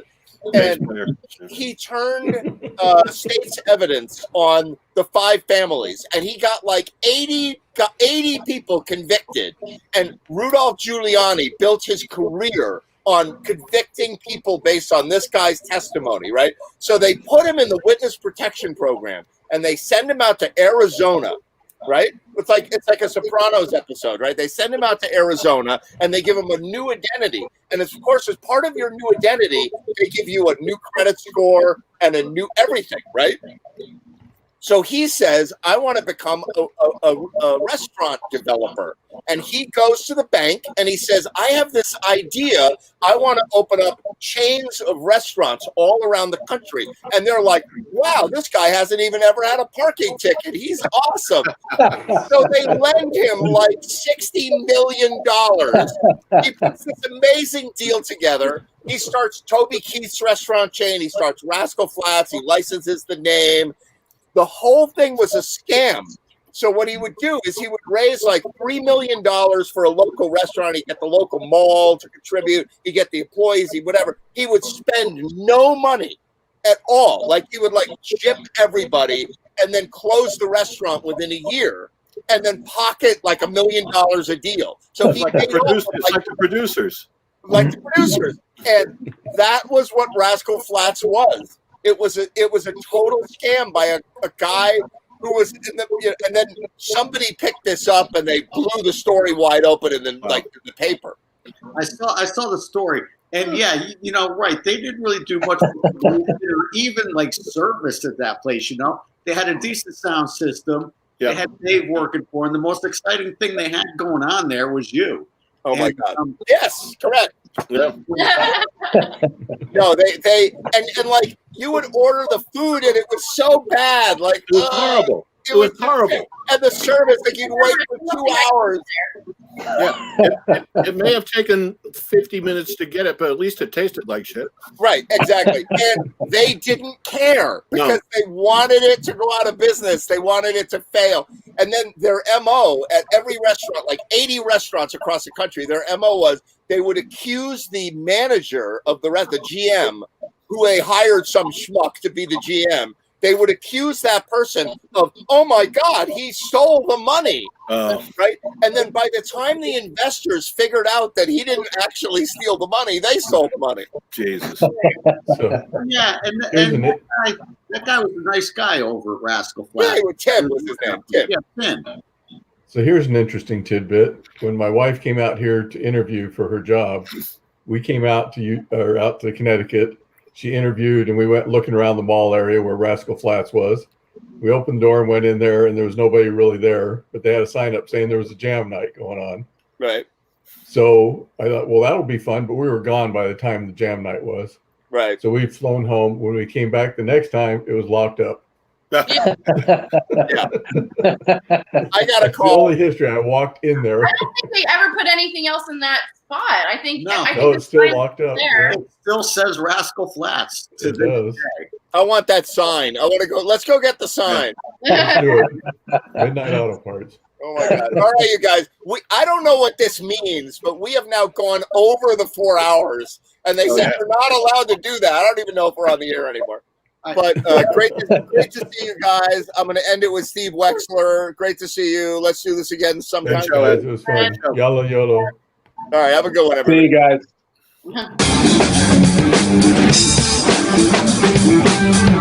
guys.